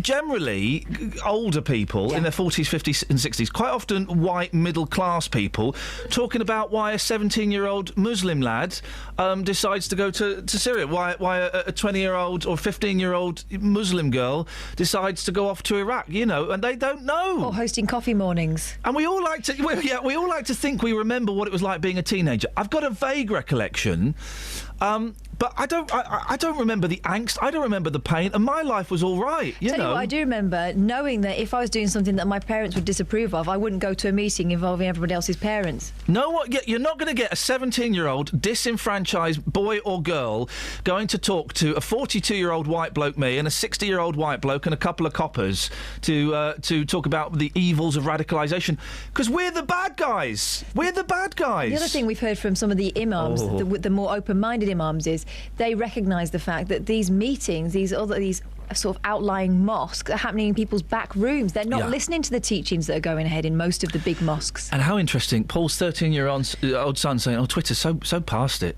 I'm sure he didn't say it like that. He would have said it in some hip street language. Lame. Yeah, Twitter's so old-fashioned. I mean, yeah, exactly. You know it's old-fashioned because the police are doing hashtag campaigns. So, once the establishment is using it, it's dead, man. I really enjoyed that. We'll get Paul back again. Right, 7:30, let's get the Trav. Travel news for beds, cards and bugs. BBC Three Counties Radio. In Bishop Stortford on the A120 eastbound, the exit slip road at junction 8 for Stortford Road has been partially blocked by a vehicle that's broken down there. On the M1 it's slow southbound past junction 10 for Luton Airport, and it's busy on the M25 anti-clockwise from junction 20 for Kings Langley to 16 for the M40. In Hemel Hempstead on the A41 it's looking very busy southbound from the Hemel Hempstead turn-off towards the M25 at Kings Langley, and in Beaconsfield on Amersham Road that's very slow between Longbottom Lane and the A40 London Road. No reports of any problems on the train so far. Samantha Bruff, BBC Three Counties Radio. Across beds, hearts and bugs. This is BBC Three Counties Radio.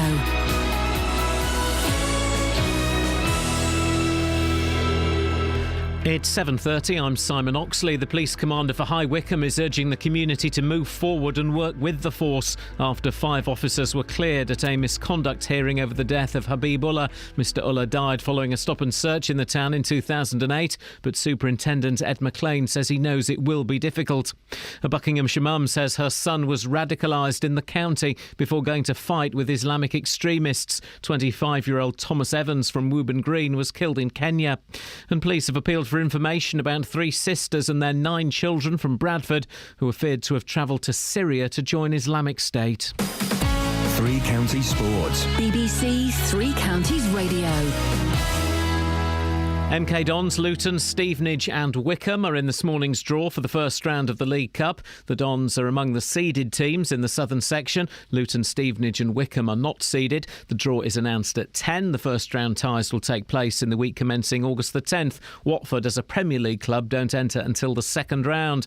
Wickham have signed 20-year-old midfielder Ryan Sellers after his release by Bolton. It follows the signing of former Notts County and Bradford striker Gary Thompson, who's looking forward to teaming up again with Wickham skipper Paul Hayes, who he played with at Scunthorpe. For my time at Scunthorpe, we seem to hit it off straight away, and I can't see any of that changing. To be fair, obviously a bit more experienced, but yeah, I mean, I'm looking forward to the challenge again. Like I say, I mean, Paul's a great lad, and hopefully our partnership can flourish again. Andy Murray will begin his grass court campaign at Queen's Club today, with Rafael Nadal and Stan Wawrinka also featuring. Top seed Murray will play the Taiwanese qualifier Yen Sun Lu this afternoon. Murray thinks his chances of success have been helped by the tournament being moved back a week in the calendar. It makes a huge difference, because if it had been set up the way that it had always been set up, I finished playing on Saturday in Paris, and you basically have one day to adjust to a completely different way of moving, a different surface, which puts very different sort of strains and stresses on your body. It isn't, I don't think that's safe. So having this extra week now is a lot better for everyone involved.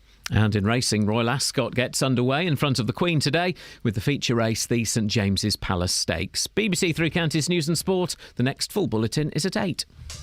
Hi there, nice to be with you. Happy you could stick around. Like to introduce Legs Larry Smith, drums. And Sam Spoon's rhythm pole. And Vern Dudley Bohay Noel, bass guitar. And Neil Innes, piano.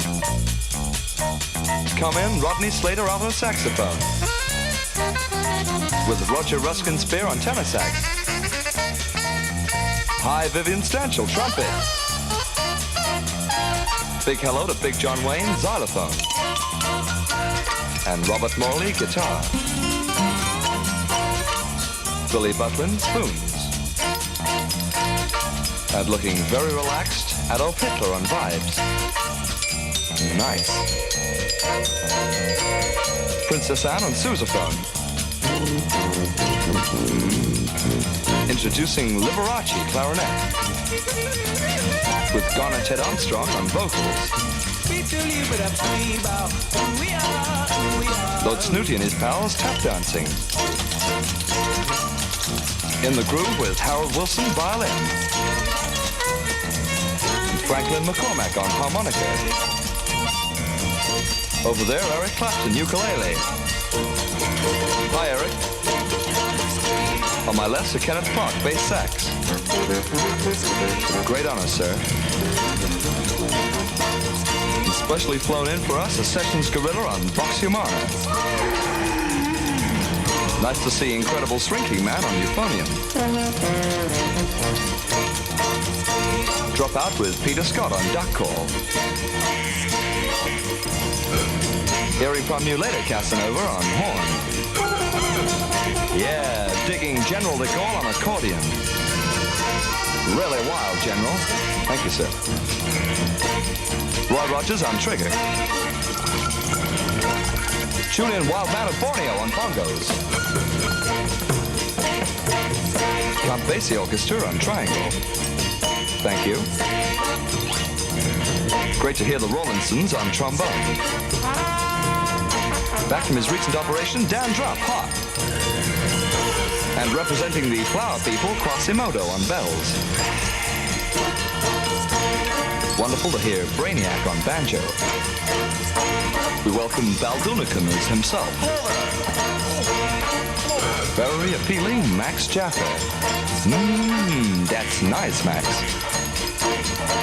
What a team, Zebra Kid and Horace Bachelor on percussion. And a great favorite and a wonderful performer, all of us here, J. Arthur Rank on gong. Morning, Peter. Good morning. What would you like? I thought you were dead. You haven't called us I've been for elsewhere. ages. What have you been listening to if it's not us? Oh, I've been other programmes. Go on. I don't mind. What have you been listening to? No. I'll keep that to myself. No. Peter, you can't be seeing other radio presenters behind my back without telling me. I'm going to guess. But they're more attractive sometimes. Cheeky. I'm going to suggest LBC, Nick Ferrari. No, I'm not going to tell you. Not Chris. You're not a Chris Evans kind of guy. No, definitely not. Radio 4, because I've heard you pop up on Radio 4. Well, yes. Oh, you listen to Radio 4? Sometimes. Peter's gone all intellectual on us. You don't have to, because you don't speak with a spoon in your mouth. It doesn't mean to say you're not intellectual. Well, Peter, I'm glad that you've come crawling back to us. Now, when you was discussing with that chap about... What would you like to whinge about today? Pardon? No, I was just going to say, with that chap you was talking to about security and the radicalisation of the people. There was. When you are streetwise, you find that you can read people much better. For instance, I'll tell you the difference. When I was in national service, yes, the ones from the poorer backgrounds cope much better than ones from the higher up backgrounds, really. Right. Middle class, that sort of thing. Yeah. Now, if you looked at the TV programme where the people were in the so-called jungle, and you had the chap who was in that Chelsea programme, he didn't cope at all with that in the early days of it. Now, he cried himself to sleep. Now, that was a typical thing that happened in national service. I'm confused. Are you actually comparing the radicalisation of young people going off to fight for ISIS with Made in Chelsea? No, I'm talking about identifying trends. A guy with a streetwise background will be able to identify things happening much more than people who have never been in that situation. What is, and ladies and gentlemen, this is Justin Dealey's Vox, this question. What is streetwise?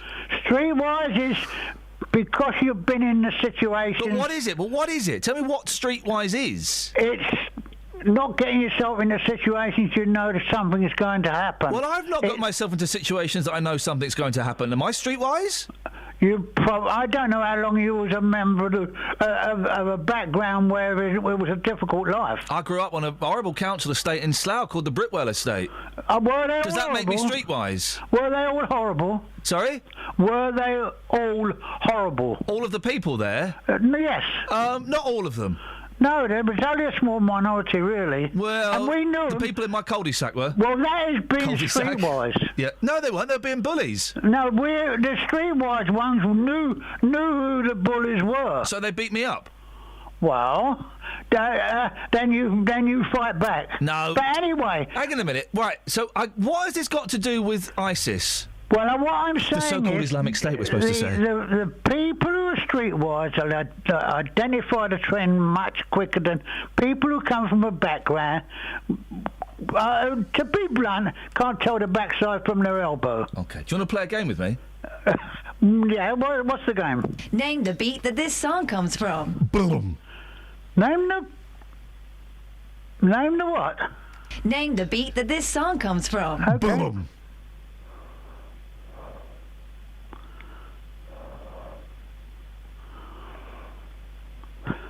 Well, that's very strange. Name the beat that this song comes from. Boom. Well, I don't know exactly what that means. Right. Well, listen to the instructions. It's obvious. Hang on. Name the beat that this song comes from. Boom.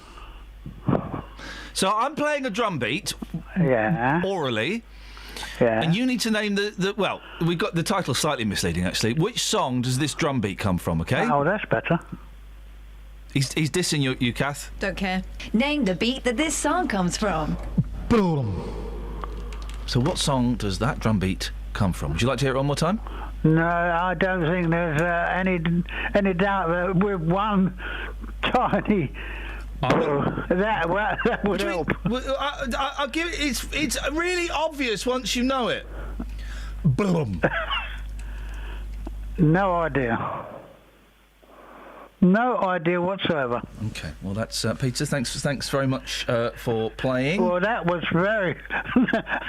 it gets stranger by the minute. I hope they understand... You don't get Nocty doing that, do you, Peter? No, they won't understand Humphreys would never come up with something like... Name the beat that this song comes from. I don't think Hisham would understand it. Exactly. Peter, thanks for calling. Bye. Speak to you again in 6 months. He's going to kick himself. Boom. Name the beat that song comes from, guys. 08459 455 555. If Damian Lewis becomes James Bond, then I'm going to... Well, I'm not going to do anything. No, I will. I'll whinge and whinge and whinge, and I'll hold my breath until my face turns blue. He's too posh to be Bond. OK, if it's a toss-up between Elba and Lewis... Elba. Lewis! No, Elba looks like he could be tasty in a fight. Oh, OK, I've got it. I've got the joke that I've been working on for the last 6 months.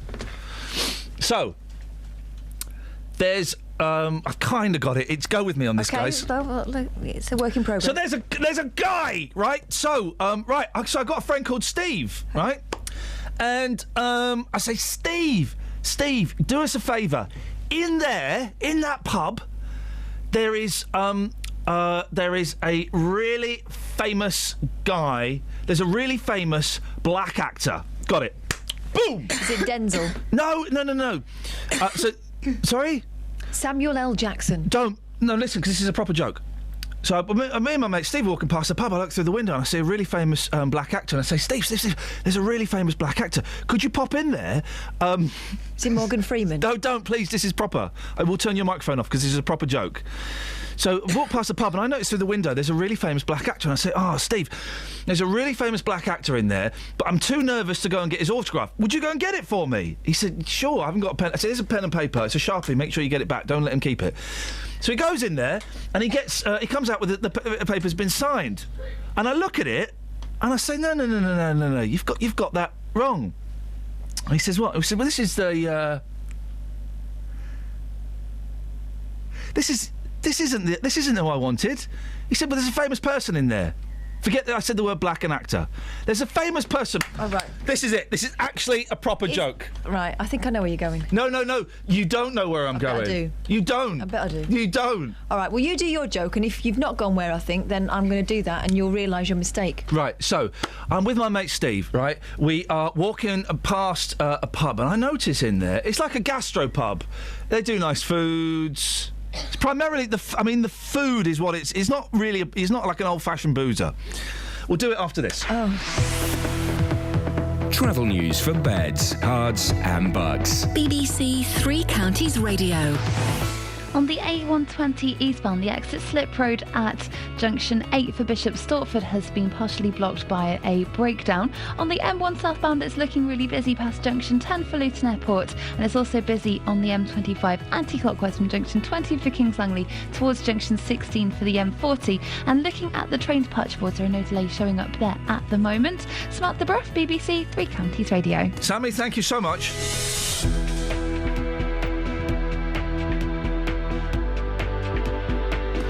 7:45. It's Tuesday, the 16th of June. I'm Iain Lee. These are your headlines on BBC Three Counties Radio. The police commander for High Wycombe is urging the community to move forward and work with the force after 5 police officers were cleared at a misconduct hearing over the death of Habib Ullah. A Buckinghamshire mum says her son was radicalised in the county before going to fight with Islamic extremists. 25-year-old Thomas Evans from Woburn Green was killed in Kenya. And police have appealed for information about 3 sisters and their 9 children from Bradford who are feared to have travelled to Syria to join Islamic State. Let's get the weather. Here's Kate. Beds, Herts and Bucks weather. BBC Three Counties Radio. A rather cloudy start for many of us this morning, but it's already starting to thin and break, and we'll get some decent sunny spells by lunchtime onwards, really. Temperatures already in double figures, and they will steadily climb further. We're looking at a maximum later on today of around 20, maybe even 21 Celsius. Pollen count, however, today is very high. Sunsets at 21, 25 when it does dry and clear. A bit more cloud coming in from towards West Buckinghamshire as we head through through to dawn tomorrow morning, but the minimum temperature 13 Celsius, so quite a mild night and a mild start to Wednesday. Sun rises tomorrow morning at 04:41, and it looks like quite a lot of sunshine around, at least at first, but then the cloud moves in from the north as we head through the latter stages of tomorrow afternoon, and with it we could get a spot of rain. But it is going to be quite warm tomorrow. The maximum temperature, the peak of this week's temperatures at 24 Celsius. That's your forecast. This is the sound of Saturday night and the main stage at a music festival. Without a headline act. It's not quite the same, is it? Don't miss a thing from your summer. Make the switch to digital radio. With 5 extra national BBC stations, exclusive live music and sport, you'll hear even more of what you love. Don't miss a thing this summer with digital radio. If you love radio, go digital. To find out more, search online for BBC Digital Radio.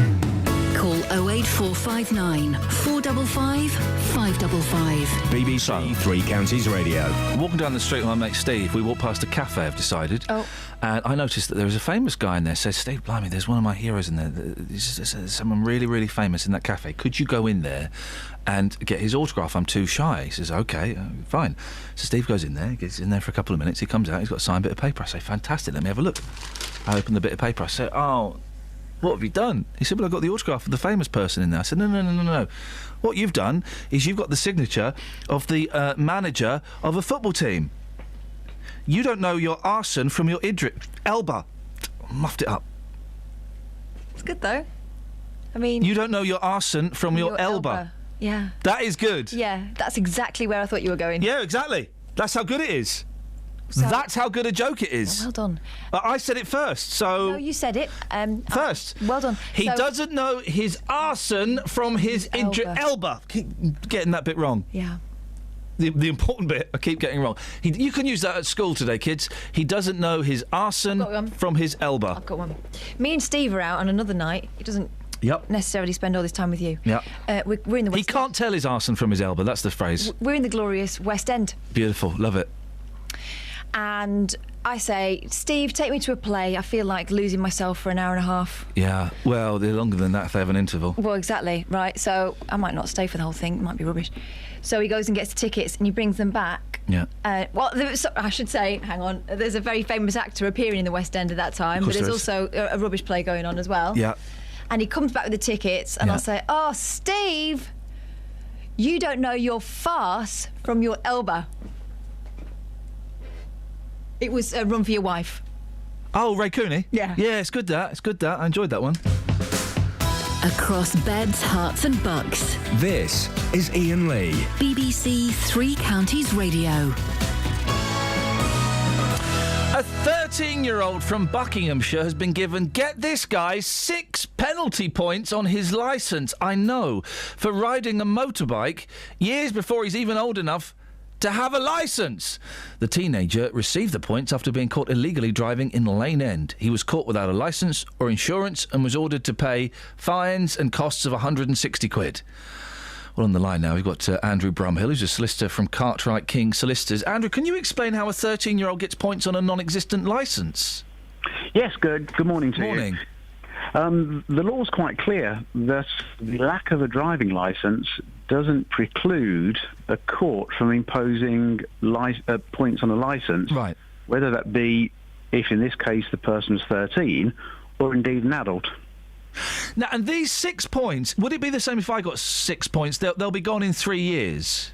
Yes, they're valid for 3 years from the date of conviction. Right. So I don't understand what the point is then, Andrew. If he's 13, you can't get a licence till you're 17, is it, or 18? I can't remember. It's such a long time ago.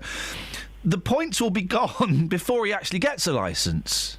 So where's the punishment in that? You're correct. By the time the young man did apply for a driving licence, they would be clear. The three-year period would have elapsed. But of course, he's still under an obligation to notify the insurance company that he chooses about the conviction that he had when he was 13. He doesn't need to tell them about the points that he's had, does he?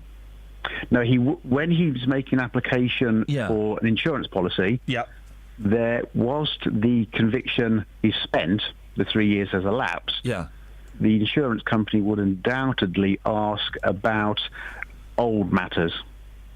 I thought that once... hey, listen, you're the expert, so I'm just trying to scratch my head around this, so I appreciate you answering my dumb questions. I thought that after 4 years, you didn't have to declare points anymore. Is that not the case? Yes, it depends on the insurance providers, but when a young person is applying for an insurance policy, there is often the question about old matters. Right. So it's dependent on who he's speaking to. Is this kind of a typical punishment for a young person caught doing this? Whilst the age is fairly uncommon, in this case I think it was 13. 13, yeah. It's certainly not uncommon for young people to appear in court without a licence, without insurance, such as the example where a young person is about to take a driving test, perhaps gets over anxious or keen, takes mum or dad's car out to get practice in, and of course therefore commits an offence of driving without a licence and insurance. And do you think that when these punishments are dealt out to younger people, I mean, he's 13 years old, right? Yeah. And he's been done for this. I would imagine, I make up that he doesn't have much regard for the laws for whatever reason. Would something like this actually have an impact on them and encourage someone to calm down? It depends on his chosen career path. Yeah, that's a good point. If he was to apply for employment that required an enhanced CRB, well, then a potential employer would find out that when he was 13, he had this conviction. And I suppose at 13, 14, 15, you don't think of that, do you? That's a lifetime away, the world of employment. Life when you're 13 or 14, as you say, is very different. Yeah. And when you do apply for jobs or universities, it can have a detrimental effect. I can't imagine driving at 13. I was busy playing pole position on my computer. You know, that was the closest I got to driving, was playing racing games. Unfortunately, times have changed. Yeah, I know. I'm an old man. Andrew, I really appreciate your thoughts this morning. Thank you. That's Andrew Brumhill, who's a solicitor from Cartwright King Solicitors. Thank you, Andrew. 08459 455 555. David's in Hitchin. Good morning, David. How are you? I believe you've called in to play... Name the beat that this song comes from. Boom. Yeah, I've got a maybe on it. Go on. I've got a maybe. It could be the Monkeys theme tune. Oh, hang on a minute. Balls. Here we go. Right, let's try again. What do you think it is, David? The Monkeys theme tune. Hey, hey, we're the Monkeys. Here we come. David's not wrong. In fact, he's the opposite of wrong. He's right. We get the funniest one. You gonna sing along, David? Here we go. Here we go. Ready? Hey, hey, we're the Monkeys. The people say we're not around. We're too busy singing to put anybody down. There we go. Lovely. Okay. Oh, hang on. It's not working. Right. David, it's your turn to do a drum beat. I'm going to hit the jingle. You come straight in with the beat. You ready? Oh, my goodness. I can't think of one. Here we go. Name the beat that this song comes from. I can't think of one. I don't have a memory anymore. Okay, well, let's try again. Here we go. Name the beat that this song comes from. Oh, my God. I'm terrible. I'm sorry. David, thank you very much indeed for playing. Well, that means that this one is still open then. Name the beat that this song comes from. Boom. It's back in play. You've got to have a replacement drum beat. I've got one. To play, you can't. Can I play it? No. I know the answer. No, you can't. I was listening to call him. You've got to, guys. Maybe we never actually said that rule because I've just made it up. You've got to have a drum beat to replace. You can't just take. You have to give. So just one more time. Name the beat that this song comes from. Boom. Guys. A clue. David just got it right. Mm-hmm. What Texas have we got? Some interesting... Well, it's an interesting mega mix of Texas. Big it up while I check my phone. Phil says, as someone who is middle-class, white and middle-aged, I've often felt like the enemy, and now the BBC has confirmed it. Yes, you are. Be gone with you. The next one is it Dave Benson Phillips? No. Jamie, why did the BBC... You know what Dave Benson Phillips is famous for? No. Play bus. One of the things... He's famous for gunking on people. What? He gunks all over people. Does he? Yeah, he's one of those gunkers. I thought that was Peter Simon. He's kind of Dave Benson Phillips, the nicest man in the world. I had him teaching me and Rusty Lee how to sing a song from Bugsy Malone. I bet that was a chuckle fest. It wasn't, because Rusty Lee, I'll be honest, she's a bit of a pain. Is she? Yeah, she is actually. She came and did a show here once and laughed all the way through. Yeah, of course she did, because yeah. Yeah, she's a bit... Dave Benson Phillips, on the other hand, delightful. Imagine being in a room, me, Dave Benson Phillips, Rusty Lee, some other nobodies, being taught how to sing a song from Bugsy Malone. It's Celebrity Big Brother next year. It really, really was the high point of what is, let's be honest, been a very, very disappointing career so far. OK, continue. Why do the BBC pronounce Woburn as Woburn, says Jamie? No, we don't. Woburn is Woburn and Woburn is Woburn. You see the difference, guys? Woburn or Woburn. You say Woburn, I say Woburn. We're talking about two different places. Yeah. Dunstable? Oh, no. Mark and Wellington City. Morning all. Is 630 on the medium wave still going to be transmitted when you move to Dunstable? Yeah, the radio's not changing. Yeah, it won't make any difference to you. This is why I don't want to fuss about nothing. This is why I don't want to bang on about it all morning, because it doesn't affect you. It affects me, because I've got to drive further, and I've got to walk down what I like to call Sex Attack Alley. It's all right. I'll walk down there with you. That's what I'm worried about. Oh. That's why it's called it. Thank you very much, Kelly Betts. It's great to have you back. When's your voice coming back? Thanks, player. I'm hoping it'll make an appearance soon. OK. What are you doing this weekend, Kels? Rhythms of the World. Well, OK, so she's losing it for another week. OK, great stuff. Excellent. And then Glastonbury. Hey, we're never going to hear your voice again. No. Well, you won't with the new studios anyway. Oh, thank goodness for that. No. Jodie's got a text. Do you want to hear it? Well, she's trying to pwn us. I don't know if... Oh, in that case, bring it on, I'm going to call Jodie. her Pony. By the way, guys, I'd like to say thanks to Lynn and Tim last night. Great Twitter bants where they were defending a man who's admitted touching up young lads. Yeah. They said Great conversation, great bands. Touching little boy's bare bottom wasn't fondling. It was naive. It was naive. And there's nothing sexual in it. I wonder if they would mind if I naively touch their bottoms. I suspect Probably Tim not. might. Go on. Jodie says, shouldn't it be named the song that this beat comes from, not name the beat that this song comes from? Are you nuts, Jodie? Name the beat that this song comes from. Boom. Travel news for beds, cards and bugs. BBC Three Counties Radio. It's busy on the M1 southbound past junction 10 for Luton Airport, and the M25 is slow anti-clockwise between junction 19 for Watford and 16 for the M40. In Beaconsfield on Amersham Road, that's looking really busy now between Longbottom Lane and the A40 London Road. In High Wycombe, London Road's also looking busy in and out of High Wycombe, and the A1 is slow southbound from the St Neots junction towards the Black Cat roundabout. Samantha Bruff, BBC Three Counties Radio.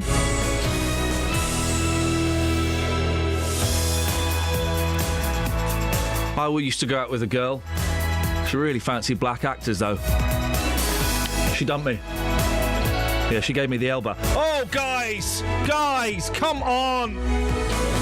Local and vocal across beds, hearts and bucks. This is BBC Three Counties Radio.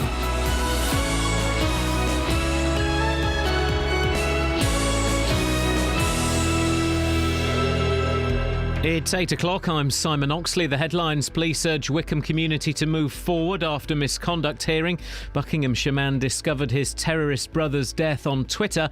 And Beds police warning over extremists online. BBC Three Counties Radio. The police commander for High Wycombe is urging the community to move forward and work with the force after 5 officers were cleared at a misconduct hearing over the death of Habibullah. Mr Ullah died following a stop and search in the town in 2008, but Superintendent Ed McLean says he knows it will be difficult.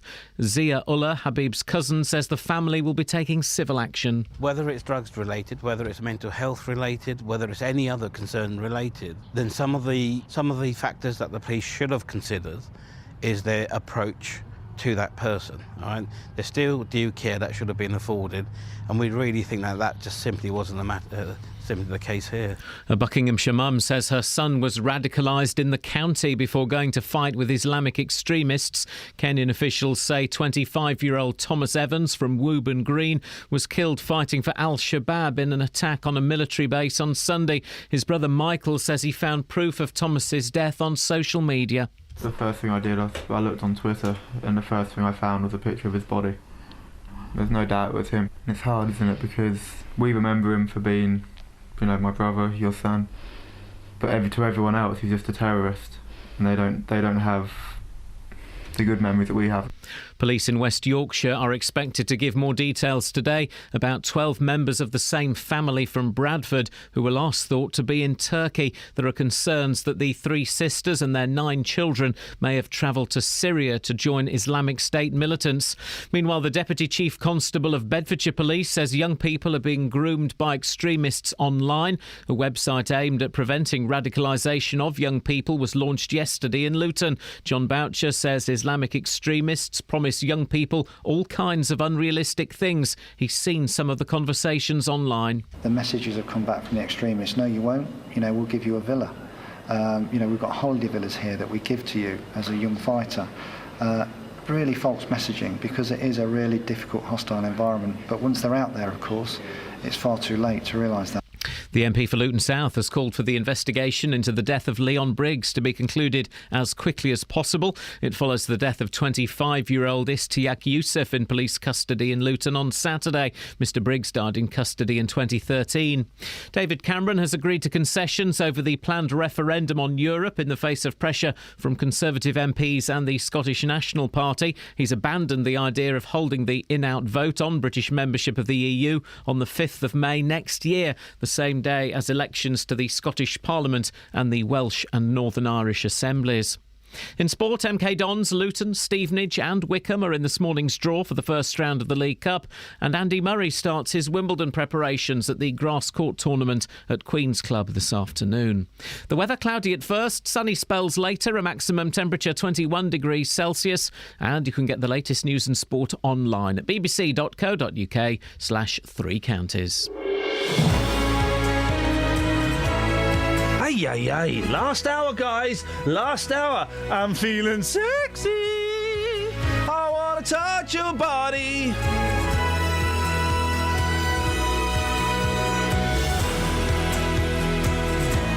Obviously, I'm not feeling sexy. I'm feeling a little bit tired and a little bit down, if I'm honest. But we'll get by. Name the beat that this song comes from. Boom. But, guys, you have to have your own beat with which to replace it. That's the rule. You can give us a call about anything you want, really. You know. 08459 455 555. Across beds, hearts and bucks. This is BBC Three Counties Radio. Is it any wonder? 81333. Start your text 3CR as well if you want to take part in the show. Paul Scoynes joins me in the studio. Morning, Paul. We're talking about the Habib Ullah case again. Been a big story. 5 Thames Valley police officers facing charges of misconduct after a man died following a stop and search 7 years ago have been cleared of all wrongdoing. Habib Ullah collapsed during a routine search in High Wycombe, 2008. Paul, what happened at the misconduct hearing? Well, absolutely, and they were cleared of all charges, and the panel basically came back and said that all the things that they'd put to the officers about the fact that they changed the statements about that the violence towards Mr. Ullah, the backslap, was too forcible, was indeed acceptable. In fact, they said that it was an instinctive manoeuvre done in the heat of the moment. Effectively, what happened is Habib Ullah was stopped in a stop and search, and was then seen to turn away from the officers, and then put something into his mouth. That then ended up being, a packet of crack cocaine, and that was sort of later he died from his injuries. And what the panel found was the fact that the officers changed those statements. They made some quite judicious editing to their final statements, leaving out the impact of the slap, the immediate aftermath of that on Mr. Ullah, even sort of to the details of the route they took on the stop and search, to the minor details, you would say, to witnesses that were also there. That was all sort of left out, and that was certainly the concern of the family, was that you are not presenting the full case, and the barrister acting on behalf of the case against the officers, if you see what I mean, was very clear that this was fundamental evidence that had been left out to the inquiry. But they have been cleared of all wrongdoing. We were hoping this morning to speak to Mr. Uller's cousin Zia. That's why you may have heard Paul slightly distracted. That's because I was waving frantically to Catherine to find out if we had Zia or not. We don't have Zia. I believe Zia's phone has been switched off for whatever reason. But you spoke to Zia Uller, didn't you? Yeah, last night after the hearing, I interviewed him and started by asking really how he felt about this verdict after those officers had been cleared of all wrongdoing. Disappointed, although not entirely surprised. It's the fact that it's taken 8 years. I think any surprises left, they've really waned out over the course of the 7 years, almost eight years in itself. We'd had a very slight glimmer of hope from the conclusion of the inquest itself, certainly with a very concise and comprehensive, certainly critical narrative from the jury, and plus the fact that the Thames Valley Police Force as a whole had sort of said that they actually thought the officers did have a case to answer for, hence the gross misconduct hearings. But to travel this far and to hear that the entirety of the officers' actions, their deleting, amending, changing statements, is now being pushed behind a smoke screen. Oh, but it was simple legal advice. That's certainly frustrating. The barrister acting for putting the case against the officers said that this went to the heart of the trust between the public and the police force. Do you think? Yes, no, absolutely. As a barrister also stated, it was breathtaking that virtually every other fact throughout the statement had gone through a form of amendment or deletion. But the panel said that was normal, and that does happen. That people do change things in the statement process. No, I can certainly accept that people do change things. These are trained police officers. They are trained in the art of statement writing. They're professionally trained to record factual accounts, right down to the minutest of details. Legal advice or no legal advice, they would have known the gravity and the weight of what was being changed. So when they were making the amendments and the deletions, they knew exactly the language that was being used to soften and to tone down.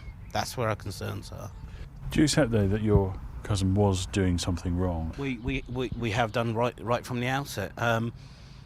Whether it's drugs related, whether it's mental health related, whether it's any other concern related, then some of the factors that the police should have considered is their approach to that person. All right? There's still due care that should have been afforded, and we really think that just simply wasn't simply the case here. The due care that they should have afforded simply wasn't there. What happens now then for you? Well, what happens now? There's a number of concerns that we've still got to raise. We're just awaiting a civil prosecution at the moment. So as soon as we've got any further details, I'll certainly be letting people know. He was Habib Uller's cousin. That was Zia. What happens next, Paul? Well, the process now for the officers is that they go back to work. They've been, in this situation for some time. Habib Uller's cousins and family and the campaign Justice for Paps, he was known as Paps, are going to try and put a civil case together. I understand that could be as soon as November. Mm-hmm. And that will be looking at not just the withholding of evidence, but also into the actions of the CPS, which looked into the case and didn't find enough evidence to prosecute a case. And of course, saying that, I should again underline that the officers were cleared on every single count. Okay. Every single piece of evidence that was put to the panel was found not proven. On FM, AM, online and digital radio. This is Iain Lee. On BBC Three Counties Radio. Just discussing hashtag Project Dark handshake. Oh, hang on. Wow. Yeah, got some. You two are both fathers. Yeah. I know. We won't be that weekend. Mickey's from Hatfield. Morning, mate. Morning, mate. You all right? Yeah, do you know what, fella? I'm all right now. First couple of hours, a little bit rocky. Last hour, it's going to be crazy, guys. Woo! Woo! Yeah, Mickey! Right. You baked my noodle this morning because... I did what? Listen, sir, that's a gross accusation to make at somebody at this time of the day. I don't know if that's real or I made it up, but I think it might be real. Yeah.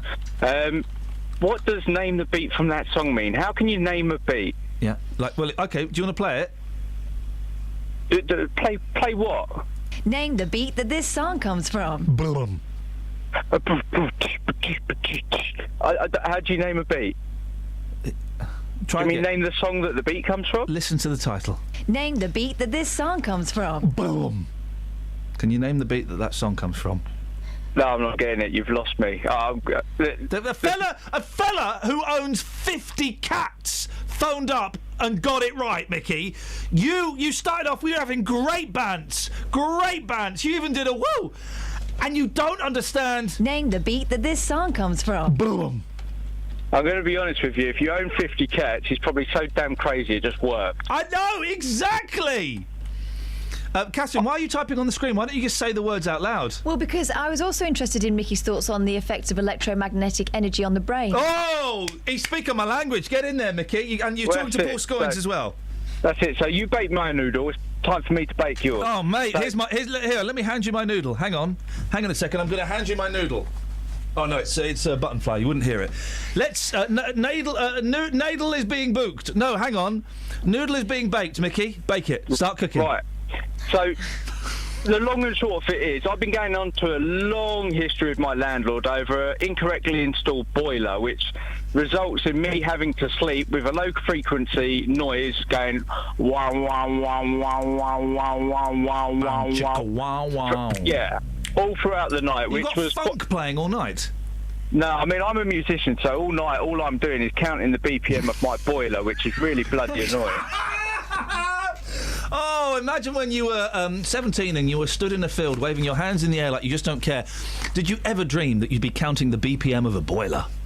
I didn't, but it's great. Yeah. I'm having a good time. Yeah. Yeah, so anyway, the long and short of it is, after months, it's starting to have a relatively detrimental effect on my sleep patterns. Yeah, of course. And I wake up and it's called Chinese boiler torture. I like the Chinese. I wish I was Chinese. I don't care for Chinese boiler torture. Yeah. Well, that's the rough and the smooth. But then I figured it out. I turned off my boiler system and I felt this instant relief of cognitive pressure. My brain felt free. You did a brain fart and it felt good. I'll go with that. Couldn't say that on BBC London. Yes. And then I thought, well, what other things could be affecting people, that we don't know about? Yeah. All of this electricity, we're really the first generation that have had constant and solid electricity surrounding us throughout our nights. Yeah, he's right. Yeah, you're right. What effect is this going to have on us? Paul Scoins has got his hand up. Mickey, would you say that the beats from your boiler are repetitive? Yeah, I mean, I certainly put them in the sort of like tech house genre, 128 BPM, very progressive. Okay, technically your boiler is breaking the Criminal Justice Act, which was the act which, of course, prevented all the illegal raves in the 1980s. So you could get the police to come down and arrest it. Well, I tried that, but he's claiming freeman of the land. No, he would be. Here's the thing, Mickey, you're right. Because we are now a generation where everything is turned on, is still on overnight. Back in the day, you turned the telly off and the telly was off when you went to bed. You turned the radio off was off when you went to bed. You had a wind-up clock. But now the telly's just on standby, the Skybox is on standby, your phone's in charging, your iPad's on charging, your radio alarm clock... excuse me. There's a Freudian... There's a Freudian if ever there was one, Mickey. A radio alarm clock. Steady. Can't say that on BBC London. You can't say that. Your radio alarm clock and the other thing, they're both plugged in overnight. Imagine that, ladies. Ooh. On charge. Steady. Kelly's excited. So, you are surrounded by electricity waves, by Wi-Fi waves. Wi-Fi is entering your body constantly, Mickey. Yeah, it's all crazy talk, but I've got to go now, so before I'll you go, that with you. Mickey, before you go... Name the beat that this song comes from. Boom. I don't know. Travel news for beds, cards and bugs. BBC Three Counties Radio. The M1 is slow southbound from junction 10 for Luton Airport, and the M25 is also really busy between junction 19 for Watford, anti-clockwise towards junction 16 for the M40, but it's clearing up now between junction 24 for Potters Bar and 23 for the A1M at South Mims. On the A1 it's busy southbound still though from the Holiday Inn towards Mill Hill Circus, and in Bedford on the A6 queues are starting to build up just before Shakespeare Road because of the roadworks. In High Wycombe, London Road is looking busy in both directions. There's no reports of any major delays on the trains at the moment though. Samantha Bruff, BBC Three Counties Radio.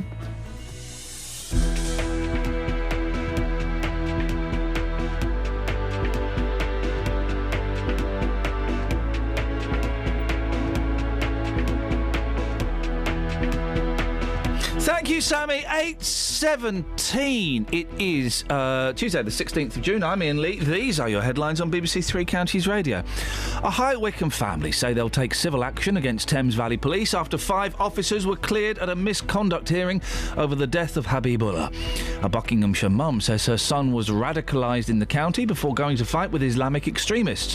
25-year-old Thomas Evans from Woburn Green was killed in Kenya. And police have appealed for information about 3 sisters and their 9 children from Bradford who are feared to have travelled to Syria to join Islamic State. BBC Three Counties Radio.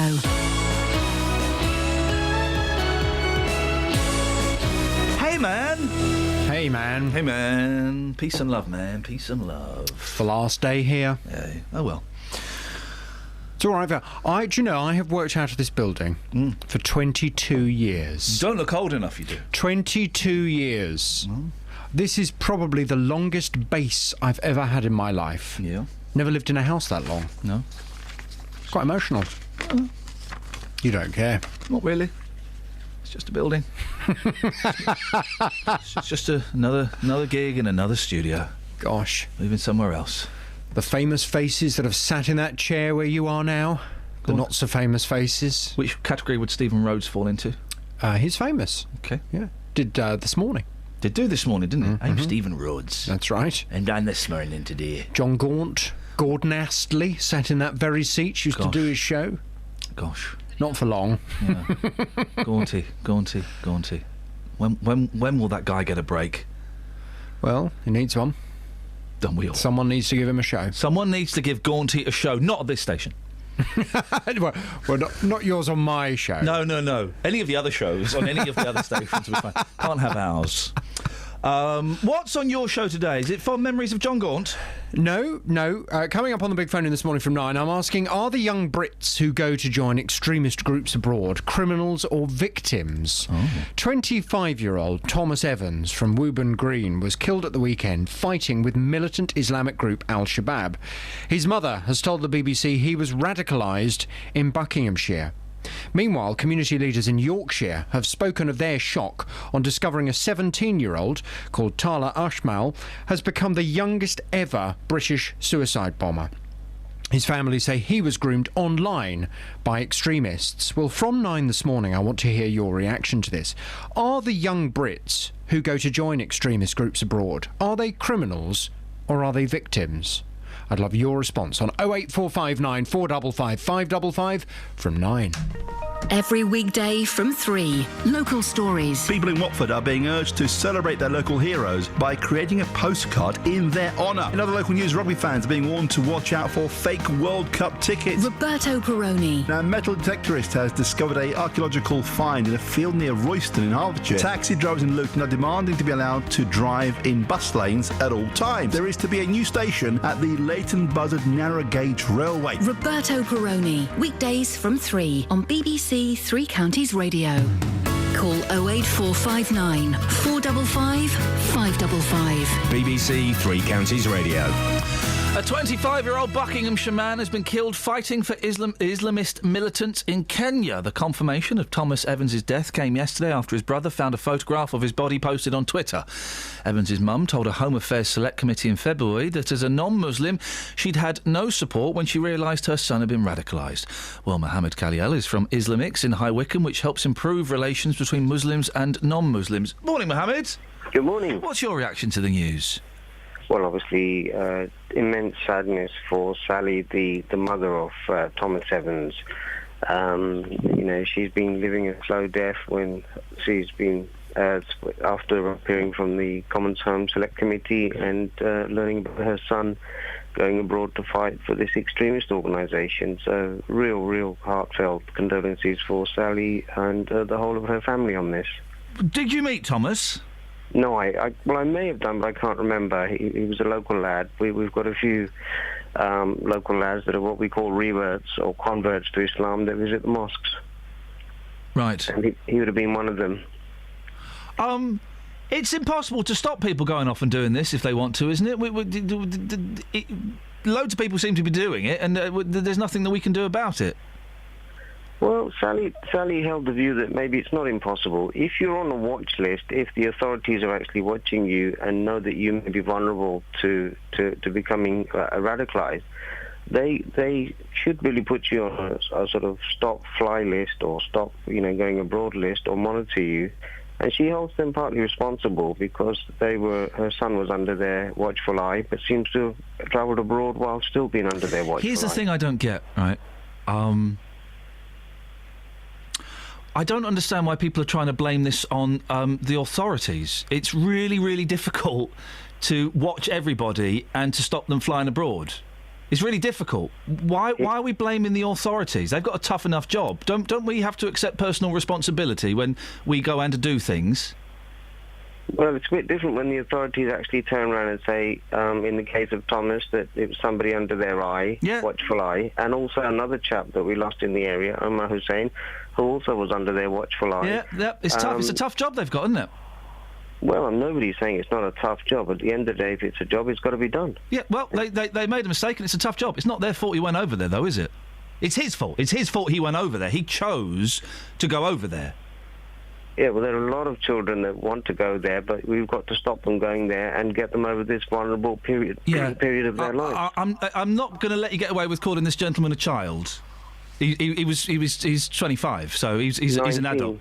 Yeah, okay, he's an adult. Well, he was 19 when he went. Yeah, so an adult. Well, teenager. Well, no, an adult. In the eyes of the law, an adult. Sure, well, 19 is still teen. Yeah, well, he's still a teenager, but he's not a child.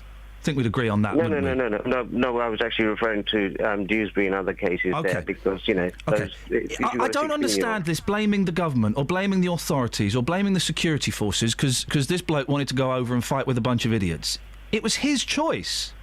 Yeah, I think no one's laying all the blame. This is a complex problem. I don't understand why any of the blame is being laid on the security forces or the government. I don't get it.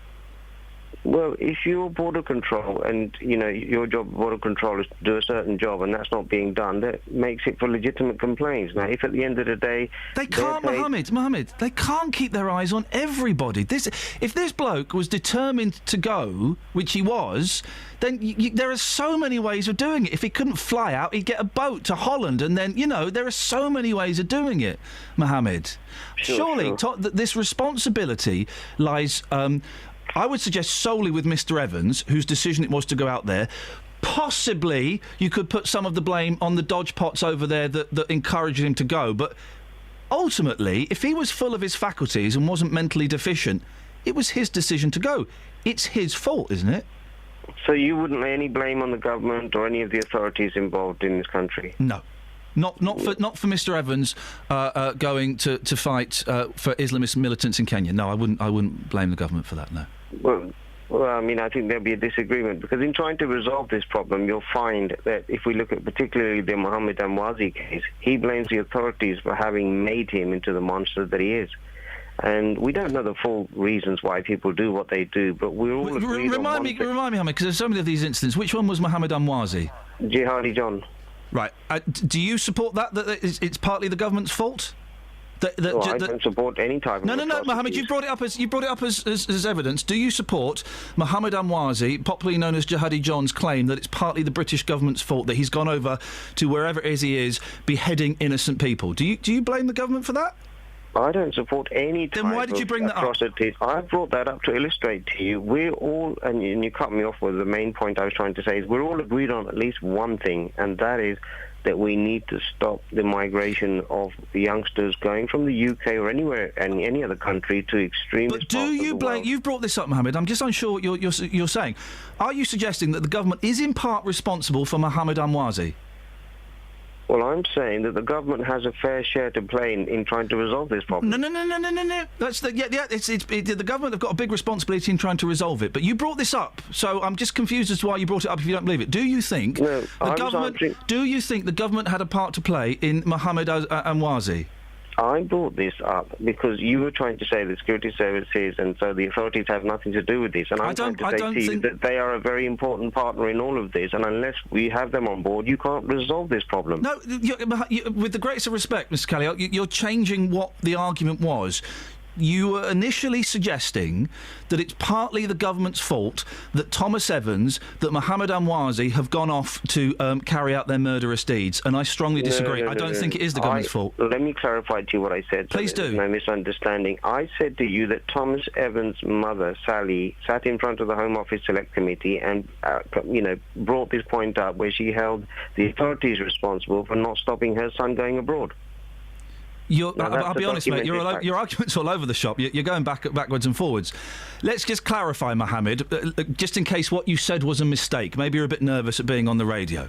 No, I'm not being nervous. Then why are you contradicting yourself? I'm not contradicting myself. Do you think that the government play a part in Thomas Evans going over to Kenya to hang out with a bunch of nut jobs? I'm trying to say generally... Just answer the question, Mohammed. Answer the question, mate, because you've said something, and I suspect that you need to clarify it, because perhaps you said something you didn't mean to say. Do you think the government are partly responsible for Thomas Evans going to Kenya to hang out with Islamist militants? No, I'm not. I think you're again trying to put words in my mouth. No, I'm asking you. No, I'm not, Mohammed. Mohammed, I'm not putting words in your mouth. I'm trying to get words out of your mouth. Could you answer that question? Right. I said to you, the mother of Thomas Evans, Sally I know you said that. Could you answer the question, please, Mr. Calliel? Do you think, because this is what you said, and maybe you made a mistake, do you think that the government is partly responsible for Thomas Evans going to fight with militants in Kenya? Yes or no? No, I don't think the government wanted him or is responsible for him going to whether it's militants in OK, because earlier you said you did think the government was responsible. No. I think, again, you missed the point. The point is, if they had stopped him going abroad, he may be alive today. That's what we're saying. Do you know what? With the greatest respect, that's the physical route of air transport. Nothing to do with motives. I couldn't give a stuff if he's dead or alive. Really? Well, it's being insensitive to somebody's... It's not. Today. He went to fight for Islamist militants in Kenya. I don't care if he's dead or alive. I honestly don't. I'm sorry for his mum's loss, and that's a really different thing. I'm sorry for any mother that has to... that loses their child for whatever reason. I've got no sympathy for Mr. Evans himself. He got what he wanted. He'll be having the 70 virgins now, won't he?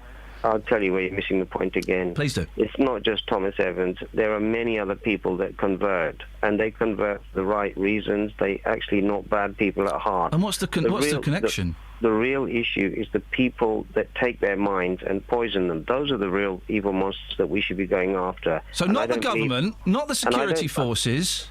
Well, I don't believe everybody that goes out there is bad. I think they get sucked into this horrible way of life, and what we ought to do is, certainly you agree with me that anybody under 16 is treated as a victim. They're not treated as a perpetrator. It's debatable, but let's focus on Mr. Evans for the moment. I've got no sympathy for him. I've got real sympathy for his mum. Honestly, I think it's terrible what she's had to go through. Sure. I've got no sympathy for him whatsoever. He got what he wanted. He's in paradise now with his 70 virgins. He's doing all right. Well, if that's what you think that's what he thought. Well, yes, obviously that's what a lot of them think. But yeah, exactly. So he got what he wanted. Well, we don't know if he's got what he wanted. I have no vision to see what happens after death. He wanted to die because he was promised he'd get 70 virgins and all the other nonsense, all the other lies that they're told. He believed that, and he got it. Brilliant. Honestly, his death is nothing for me to mourn. Well, I think we're talking about his mother's feelings, not about him. We can talk about both. And I've said, and if you listen, I've said I feel really sorry for his mum and what she had to go through. I feel so sorry. His loss of life, I don't care. Well, how do we stop all this then? I haven't got a clue, mate. I don't know. I'm a bloke on the radio. You tell me. Yeah. Well, this is it. These problems are not that simplistic that we can do sound bites for them. They're a lot more deep-rooted and require everybody to get around the table to see how we can stop it. Getting around a table ain't going to stop nothing, is it? What's your practical suggestion for stopping people like 19-year-old Thomas Evans, as he was, from going to fight in Kenya, or going to fight in Syria, or going to fight in Iraq? What's your suggestion? I wish I could solve it. I'm afraid I don't have one solution that will solve all these problems. Exactly. No one has. They're disaffected, disenfranchised young people, some of whom may have mental issues, some of whom may not, but feel that the world is against them. They speak to people who love them, or claim to love them, and claim to care for them, and promise them stuff they ain't never going to get, and they go, we're never going to stop them. But the numbers are increasing, and that's the real worrying part. Yeah, we're never going to stop them. They're being offered something that they want. Well, and I think to blame the government, to blame the security forces, I just think it's, but people have to accept personal responsibility. Mr. Evans was promised something that he wanted, and he went. He's dead, and I don't care. We're not really talking about those that have gone out there. We're trying to talk about... I think the issue now is we have people here, youngsters, and we meet today, there's a family that have gone abroad to Syria with whole children. And I imagine that you have thought long and hard about ways to stop young people from going over there, and you've just said yourself, you haven't got a clue. You haven't got a clue how to do it. And that's it, no one has. Got a clue. OK, then tell me how you do it. How do you stop them? Well, you look at the PREVENT programme is what the government have put in place to try and stop people going abroad, to stop being radicalised. How's that going, that PREVENT programme? Well, I don't think it's going brilliantly Right, so what's your suggestion, Mohammed? Well, my suggestion is to take some of the academics, take some of the... listen to these people that come back and, why they go out there and look at those reasons. And How old are you, Mohammed? Sorry? How old are you? Well, I'm sort of 50 now. Yeah.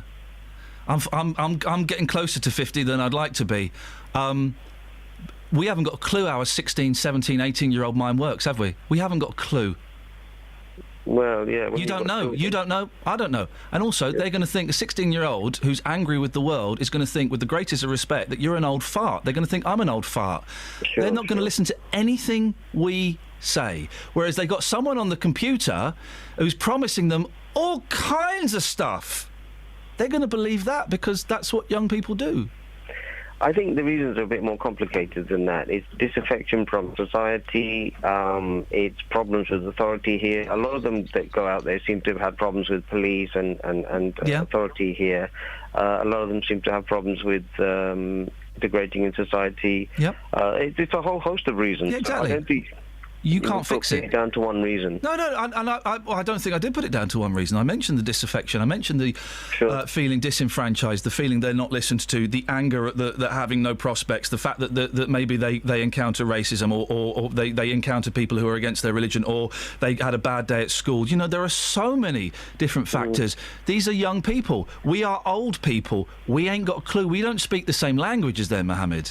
Sure, and you may have watched that interesting programme last night about the jihadis. I can't remember the full name of it, and it was one on there was somebody who had fought for years in jihad and is now integrated into society here, and is now working to stop others being radicalised. So they can come back and be a very... And some of them can, and I'm not for 1 second arguing that they can't. I believe some of them can see the error of their ways, but to a lot of these people, I'm the enemy. I'm a white, middle-class, middle-aged guy that works for the BBC. I'm the mouthpiece of the, in inverted commas, evil media. So... They're not going to listen to me. They're not going to listen to you. They're not going to listen to a load of police officers going to their school.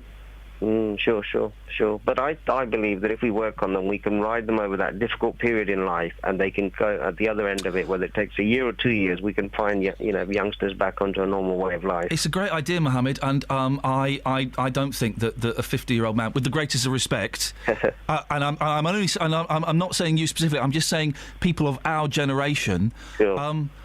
I don't think we can have that much of an impact on a 15, 16, 17, 18-year-old that hates their mum, or hates Britain, or hates David Cameron, or hates something, but they don't quite know what it is that they hate. I don't think we can have that effect.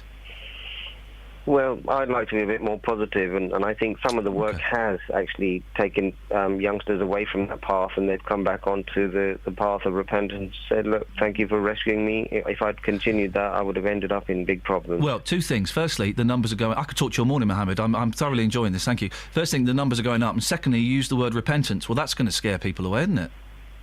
Well, I think that's repentance is repentance. Well, no, and I understand the context you're using it, but it's a very, very loaded word. And for a 16-year-old to be told they need to walk the path of repentance, jog on, old fella.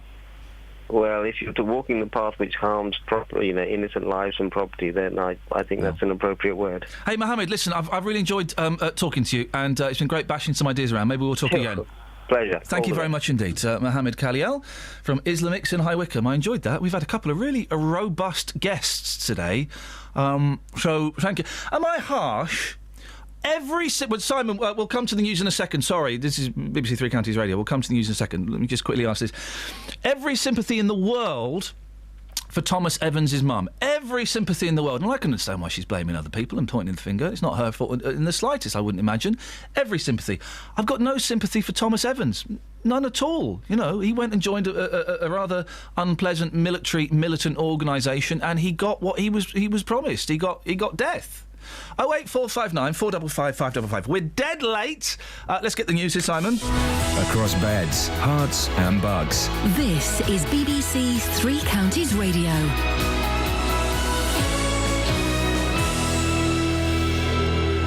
The headlines: High Wycombe families say they will take civil action against Thames Valley Police after 5 officers were cleared at a misconduct hearing over the death of Habibullah. A Buckinghamshire mum says her son was radicalised in the county before going to fight with Islamic extremists. 25-year-old Thomas Evans from Woburn Green was killed in Kenya, and police have appealed for information about 3 sisters and their 9 children from Bradford who are feared to have travelled to Syria to join Islamic State. Three Counties Sports. BBC Three Counties Radio. MK Dons, Luton, Stevenage and Wycombe are in this morning's draw for the first round of the League Cup. The Dons are among the seeded teams in the southern section. Luton, Stevenage and Wycombe are not seeded. The draw is announced at 10. The first round takes place in the week commencing August the 10th. Watford have not agreed a £6 million fee to sign Blackburn striker Rudy Gestead. That's according to the Lancashire club. But Blackburn's managing director Derek Shaw says the Hornets have expressed an interest in the player. Wycombe have signed 20-year-old midfielder Ryan Sellers after his release by Bolton. It follows the signing of former Notts County and Bradford striker Gary Thompson, who's looking forward to working with manager Gareth Ainsworth. A lot of desire to progress a football club and not just a football club himself, you know. And as soon as, like I say, I spoke to him the day after the final defeat, which was obviously very disappointing for the whole football club. But I spoke to him as early as that, and it was only because I was on a coaching course that I didn't actually sign a bit sooner. Andy Murray will begin his grass court campaign at Queen's Club today, with Rafael Nadal and Stan Wawrinka also featuring. Top seed Murray will play the Taiwanese qualifier Yang Sun Lu this afternoon. And in racing, Royal Ascot gets underway in front of the Queen today. Here's Cornelius Lycett. Amid all the usual Royal Ascot pomp and circumstance, some of the world's best racehorses will be in action here this week. Today, Ireland's Glen Eagles, trained by Aidan O'Brien with Ryan Moore riding, is expected to add to his successes in the Newmarket and the Irish 2000 Guineas in the Group 1 St James's Palace Stakes, though make-believe the French Guineas winner challenges from France. In all, there are 3 Group 1 prizes. In the Queen Anne Stakes, France's Solo and the Hong Kong raider Able Friend head the field, whilst Irish sprinter Soul Power goes for an unprecedented hat-trick in the King's Stand Stakes. BBC Three Counties News and Sport. The next full bulletin is at 9. Across beds, hearts and bucks. This is Iain Lee. BBC Three Counties Radio. Now, guys on Twitter and everybody who was looking forward to speaking to Lynn Meisner, I'm going to say. We're going to put her on tomorrow because that chat was so interesting. She'll be back on tomorrow. Basically, she's talking about giving out... She came on before, talking about giving out winter packs in Watford, and now she's setting up small acts of kindness. She's a really nice lady. She's got a really interesting story, and I would like to give her the full crack of the whip, and I don't think she'd get it with today's show because the phones have gone mental. So Lynn will be on tomorrow. That's a promise. That's a promise. Thank you, Lynn, for your patience. Mick's in Watford. Good morning, Mick. Good morning. What would you like to say, boss? Oh, I agree with you entirely, but why are we spending all this money on stopping these people going when that money could be used in other areas? How much money are we spending? Well, I don't know, but it's probably in the millions. Oh. You probably don't know either, even though you know most other stuff. You probably don't know. But I'm not complaining about the amount of money that we're spending. I'm not complaining about... No. Well, no, you literally just complained about the amount of money. No. Yes? No. Yes? No. Yes? I didn't say that. I didn't phone up to complain about the money. I phoned up to agree with what you're saying. No, but then the second thing you said was, why are we wasting all this money? No, you're saying that you said with that bloke... No. Yes. No. Yes. No. Yes. No. Oh, yes. No. Yes, you did. Mick, no. No. Yes, no. Yes. No. No. Yes. No. You said... Why are we wasting all this money on keeping these people in this country? No, I didn't. Right. No, I didn't. I didn't say nothing about keeping them here. I said, all right, stopping them. I said, thank you. That's entirely different. You said, why are we spending all this money on stopping people going abroad and fighting if they want to? So you did phone up to complain about the amount of money that's being spent, but you don't know how much money it is. No, I didn't say that. You misinterpreted what I said anyway. What did you... tell me what you said then, Michael. I said, I agree with you entirely. But... And why are we bothering... Spending all this money? You said spending all this... To stop these people going, just let them go. The more that go, it'll solve lots of problems, won't it? Well, the problem is... Well, you did mention the money. The problem is that they might come back. So we did ought to stop them going then? I don't know. You're changing your argument. No, Mick, I'm not arguing anything. You're the one that phoned up to complain about the money, then denied that you were complaining about the money. You're changing your discussion then. Thanks for calling, Mick. Ta-ta. That was fun. Who'd have thought a chat about young people going off to be terrorists could be so much fun? Thank you, Mick. Have we spoken to Mick before? Yeah. He always comes on like that. Oh, I'm never quite sure whether he's furious or just excited. I like that. He comes on. He's got balls, that fella. He's not afraid to show them. I like that power. Thank you, Mick. I enjoyed that. Call again. Go on.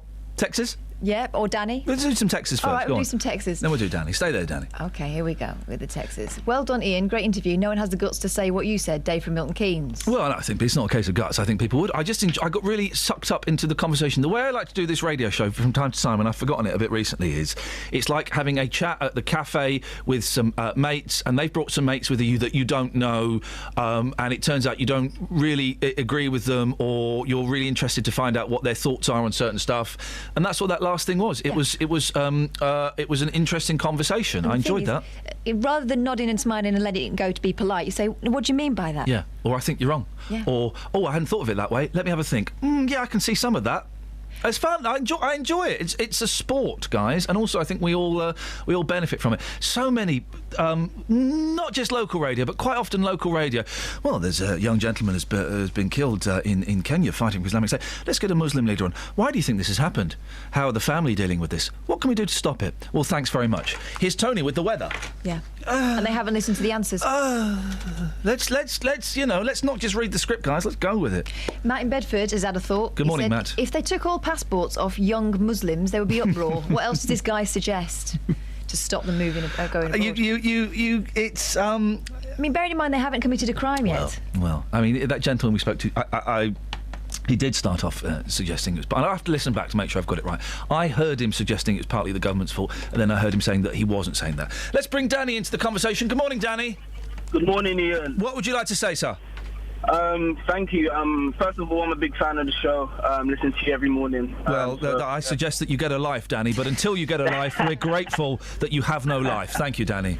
It's all good. No, my point was just basically in reference to what the gentleman that came on before and the one just now said regarding the people going abroad, the government needing to pay more towards that, and the sort of mentality behind why they go. And I just wanted to say that, yes, I agree, the government should try and maybe find ways of, fine-tuning security to prevent those things.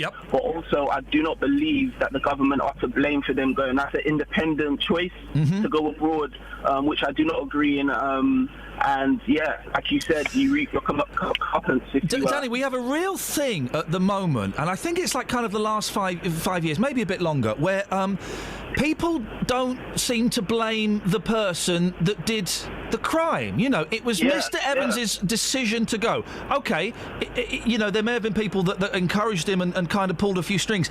But if he's full of his mental faculties, then it was his decision to go. And if he got stopped at one airport, he would have gone to... You know, he would have found a way to go. Exactly. So we got all this blaming, it's the government's fault, or it's his school's fault. No. It was his decision. Exactly. I mean, they chose and made the decision. We've all got decisions and choices to make in life, and they independently made the decision to decide to go abroad and take part in criminal activity and terrorist activity. No one sort of forced them. They walked to the airport, they got in the vehicle to the airport, they sat in the seat, and no one else did that but them. So, yeah. And also, no one knows what people are doing behind closed doors. His mum, and I have got every sympathy for his mum, his mum didn't know what he was up to. You don't know, Danny. No one knows what I'm going home and looking at on my laptop. You know, no one knows what books I'm reading, who I'm speaking to online. No one knows. Exactly, that's the thing. No one knows exactly. That's the point, and that's the thing. But again, who are we to blame? The government. That's my main point. I think yes, the government should help. Yeah, we should find ways of it's an investment. It's an investment in our safety, in our future. Of course they should. But if people fall through that net, you can't say, well, it's David Cameron's fault. No. Danny, listen, I've got to move on. I've missed last travel. I daren't miss it again, otherwise Samuel will be furious with me and come after me with a baseball bat. Excellent call, Danny. 08459 455 555. Travel news for beds, cards and bugs. BBC Three Counties Radio. In Luton on Old Bedford Road, there's been an accident between Hucklesby Way and North Street, which means it's been closed in both directions, and queues are back from New Bedford Road now. Also on Paula Radcliffe Way, it's looking very busy through the roadworks approaching Shakespeare Road. On the A1 southbound, there are delays from the St Neots Junction towards the Black Cat roundabout, and the motorways are looking very busy now. The M1 is slow southbound past Junction 6 for North Watford towards Junction 5 for the A41, and the M25 is busy anti-clockwise from Junction 19 for Watford towards Junction 16 for the M40. Samantha Bruff, BBC Three Counties Radio. Thank you, Sammy, and apologies for missing you earlier. I just sometimes get caught up in doing the show and miss stuff. 8:48, it's Tuesday the 16th of June. I'm Iain Lee. These are your headlines on BBC Three Counties Radio. A High Wycombe family say they will take civil action against Thames Valley Police after 5 officers were cleared at a misconduct hearing over the death of Habib Ullah. A Buckinghamshire mum says her son was radicalised in the county before going to fight with Islamic extremists.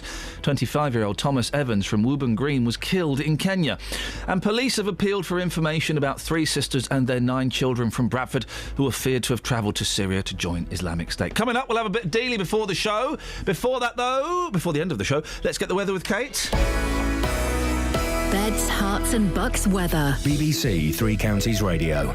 Good morning. Well, we've got a bit of cloud around this morning, but it is thinning and breaking. We're already seeing the benefits of that through parts of Bedfordshire at the moment, and it's going to continue across the board. Some really nice sunny spells to come, particularly as we head past lunchtime onwards. The wind is light and the temperature steadily rises. It's going to be pleasantly warm, actually, this afternoon. We're looking at a maximum of 21 Celsius, but don't forget the pollen count is very high. Sunsets at 21, 25. Dry and predominantly clear overnight, minimum 13, so a mild night. Sunrise is at 04:41 tomorrow morning, and it's going to be a really nice bright start to the day. Plenty of sunshine around at first, but then through the afternoon the sunshine turning a bit hazier as a front appears from the north, and then turning cloudier as we head towards tomorrow evening. But it is going to be warm tomorrow afternoon.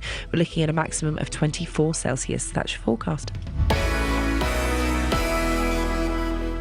Every weekday morning. Coming up at 9 on the Big Phone In this morning, is it a good idea to make jobless teenagers work for their benefits? How would you like this country to stand up to President Putin? Are you surprised to see British people being blatantly racist? The JVS Show. I think we've got to get over this issue about racism doesn't exist. It has existed. It will probably carry on existing. What I wanted to say is they've got this completely the wrong way around. You know, that is also true. That is also true. You will always get some, but they are such a minority. I think the man's a buffoon. Get him up, get him out of bed, give him a sense of purpose. The JVS Show. Do you think we have got to, as a country, start taking this issue more seriously? Every weekday morning on BBC Three Counties A lot Radio. to cram in. Catherine, have you got any texts before I go to Karthik and Andrew and Dealey? Right, let me have a quick swizz. Let them go to Syria. The more that go, the better. They obviously hate our society, so let them get on with it, and they should never be allowed back. That's from Mina in Hemel. Excellent. Karthik's on the line. Good morning, Karthik. Good morning, Ian. What have you got for us? Right. I was just hearing you speaking to Mohammed and your views, actually. Yes. Regarding these guys going into Syria. Yes. Now, do you ever consider that, in a way, UK is producing terrorists who are going and killing innocent people abroad? Yes, I do consider that from time to time, yes. And if this happens, if one of these guys go up to US and commit a terrorist activity, would that be considered as a big issue? Would that be considered a big issue if a British person committed a terrorist activity in the United States? That's right. Are you going to ask me a sensible question? Yes, I'm asking you a very sensible question. Well, I can answer you for that as well. Well, somebody goes to commit terrorist activities in Syria, killing innocent people. You say that you can allow them to go and do whatever they do. Right. And if the same thing happens... Have you been listening to the show this morning? Yes, Right. yes. You said the government has got no part in the whole thing to play, and it is individual decision to go anywhere. No, I don't think you can blame the government if some bloke wants to go to Kenya and join an Islamist or terrorist organisation. I think it's wrong to blame the government. That was ultimately that person's decision. But it is UK's name that's getting shamed by doing all these things. Well, that's not the government's fault, though, mate. That's that person's. It is government's fault. Tell me, Because explain to me how it's the government's fault.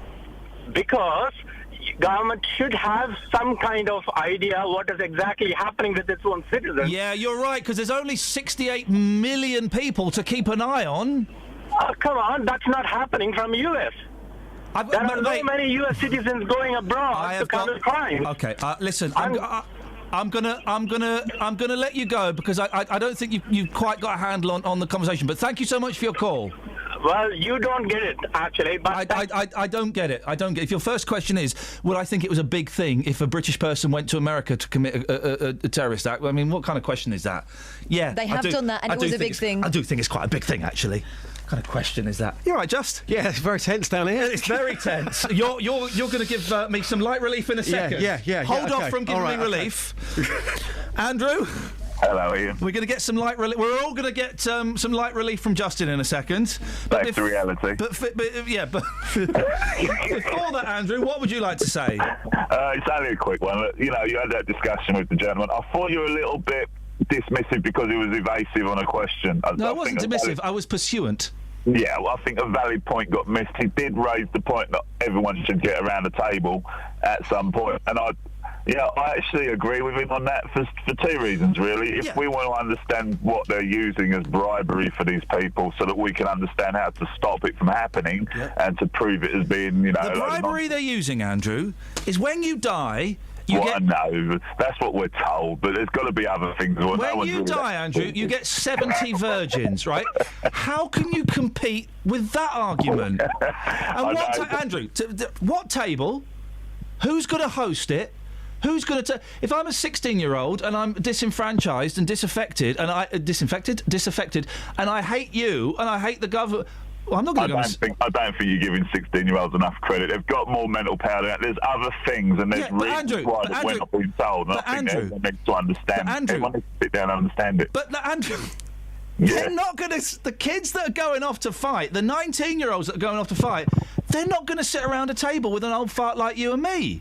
No, well then we talk to then we get people like-minded that are younger and can relate to them and speak to them, the same as we have with everything else that's gone wrong with young. Maybe we could do like a hashtag as well, and we could set up a Facebook page, Andrew. Let's stop ISIS. You made my morning before I walk in to work. You're a good lad, Andrew. I've got to move on. Thanks very much. Cheers for your call. Ta-ta. Now that's it. That's what I like. Completely disagreed with him, and then we shook hands at the end of it. 70 is pure greed, by the way. Sorry? 70. Really? Yeah. Well, 70. Well, it's just... What's Justin talking about? I've no idea. Oh, the Virgin. Yeah. Listen, give me 3. I don't. Oh no, it's too. No. Don't. No. I don't want any of that. But if that's the argument you're dealing with, anyway. Listen. Great show. Yeah, very tense down here. I'm normally on the streets. So someone's coming stolen down your here. woody? Somebody's stolen my wood. My wood has gone missing. I'm here in the studio, and it's tense down here. You've been here for how long? Have you been working here? 36 years. No, I've been here since 1998, on and off. Okay, well, long time. But apart from, of course, the dark years when you suspended. Yep. Suspended. Being a bit of a bad boy player. You were gardening. Yeah, I was gardening. It was called gardening leave, but that means I was a player, even in my own garden. So this is, I mean, to me, I've only been here 3 years. It's just a gig. It's a gig that I thoroughly enjoy. It's just a building. Yeah. This is a powerful day for you. It's a powerful day. Yep. Tomorrow, though, a new start, moving to Dunstable. But I love the streets of Luton. I think the streets of Luton. I've been to many places. The streets of Luton, characters. Come on, the streets, full of them out there. By characters, do you mean drunks? Yes. And hey, listen, very, very quickly, I've got to say that I saw something amazing today, and she wouldn't talk to me because it wasn't her style. This lady went into McDonald's, and she bought a breakfast, and she took it outside and gave it to a homeless man. There you go. Do you know what? I thought that just made my heart melt. And said, can I talk to you? No. I do it whenever I come down here. I wouldn't want to be homeless. That was for him. I do that from time to time. I gave a sandwich to a homeless man the other day, Friday night. He looked at me as if it was just ham. Bit bad giving him a McDonald's, though. Surely she should give him a tasty salad. Peter from Walmer Green phoned up to have a whinge, and he's talking about how if you're I don't even know what he was talking about being streetwise. Yeah, what does that term mean? I've been on the streets this morning asking an apt people. One for you. Yeah, because a lot of people have got different reasons behind what it actually means. So here's what people on the streets had to say about being streetwise. Well, I would say that you know law and order. You know that if you're walking down the street, you don't chuck a fag packet in the gutter. Streetwise. Are you streetwise? Yes, I think so. What does it mean to be streetwise? Make sure you don't get yourself in trouble on the street. I used to work in Lambeth, Southwark and Lewisham, near Brixton and Peckham, and I think if you've been down there, it's like the Bronx. If you don't know what you're doing, they'll eat you alive. They'll watch you like hawks, some people. So, to kind of give an example, to maybe mug you. So, if you were in the wrong place at the wrong time, you would have your wallet and your phone taken off you. Yeah. You know how to not be in that situation. I would say so. You have to keep your eyes open. You have to look around. It's a bit like defensive driving. You have to watch the other drivers. It's like that when you walk in the streets. You've got to watch other people. From the BBC, would you say you're streetwise? I think I am. I look around all the time. So that's what it means, looking around, making sure you're not in danger. Sure no one's following me, yeah. Well, I've been in Luton 50-odd years, and the last few years I've been very streetwise. But again, what does it mean? Exactly. What does it mean? Clue. You're saying you're streetwise, but what does it mean? I ain't got a clue myself. Yeah. That was hilarious. Anyway. Right. Thank you. Cheers. That'll be on the radio. Yeah, it will. Yeah. What's your name? John. John, you got a baseball cap on. You got shades on. You got the trainers, the tight, skinny bottoms as well. What do you think it means to be streetwise? To not talk to strangers. Travel news for beds, cards and bugs. BBC Three Counties Radio. In Luton, Old Bedford Road's been closed in both directions between Hurklesby Way and North Street because of an accident that's causing queues back from New Bedford Road and Telford Way. In Hartingfordbury on the A414, there's a lane blocked by a car that's broken down at Thieves Lane, which is causing some slight delays. And also in Bedford on the A6, it's looking very slow now on Shakespeare Road. That's because of the temporary traffic lights. On the M25, it's busy anti-clockwise from junction 19 for Watford towards junction 16 for the M40. Samantha Bruff, BBC Three Counties Radio. Sammy, thank you very much. Dealey, this place has got more history to you than it has to me. I'd like, it would be an honour, sir, if you would close our last show here in this building today. Away you go, over to you. OK, let's do this, shall we? Do you want to press the button and so I can see the clock ticking down? I'll do it in 10 seconds. OK, right. Studio, 1B here in Luton. Been broadcasting it since, 1985? There's that Antiques Road show in here. This is our last ever programme. You're saying I'm old? No, this is our last ever programme from Studio 1B in Luton. Tomorrow we are in our shiny new building in Dunstable. I love this place, and do you know what, boss? The memories, they're going to be with me for the rest of my life. Thank you, Dealey. Thank you, Kath. Thank you, Kels. Thank you, Luton. Local and vocal across beds, hearts and bucks. This is BBC Three Counties Radio. Thank you, Iain. Thank you, Justin. Fear not, Luton, I'm still here. Good morning, welcome to the JVS show. I'm Jonathan Vernon Smith. It's 9 o'clock, and on today's big phone-in, are the young Brits who go to join extremist groups abroad criminals or victims? 25-year-old Thomas Evans from Woburn Green was killed at the weekend fighting with militant Islamic group Al-Shabaab in Kenya. His mother has told the BBC he was radicalised here in the three counties in Buckinghamshire. Meanwhile, BBC Radio listeners in Yorkshire have spoken of their shock on discovering a 17-year-old from their community called Tala Ashmal has become the youngest ever British suicide bomber after blowing himself up in Iraq. His family say he was groomed online by extremists. And on today's Telegraph front page, 3 British sisters are feared to have gone to Syria with their 9 children to join Islamic extremist fighters. Well, this morning I want your reaction to this. Are the young Brits who go to join extremist groups abroad criminals, or are they victims? Pick up the phone, come on and have your say on 08459 455 555. This is the JVS show on BBC Three Counties Radio. I'll take your call in just a second, but first, let's get the latest BBC News. It's 1 minute past 9. Here's Simon Oxley. The headlines: Wickham family to take civil action after police misconduct hearing. Body of Buckinghamshire terrorist won't be repatriated. And Bedfordshire police warning over radicalisation online. BBC Three Counties Radio. A High Wycombe family say they will take civil action against Thames Valley Police after 5 officers were cleared at a misconduct hearing over the death of Habib Ullah. Mr Ullah died following a stop and search in the town in 2008. The police commander for Wickham is urging the community to move forward and work with the force, although Superintendent Ed McLean says he knows it will be difficult. Zia Ullah, Habib's cousin, says the family will be taking civil action. There's a number of concerns that we've still got to raise, certainly around the post-incident management. We're just awaiting a civil prosecution at the moment. So as soon as we've got any further details, I'll certainly be letting people know. A Buckinghamshire mum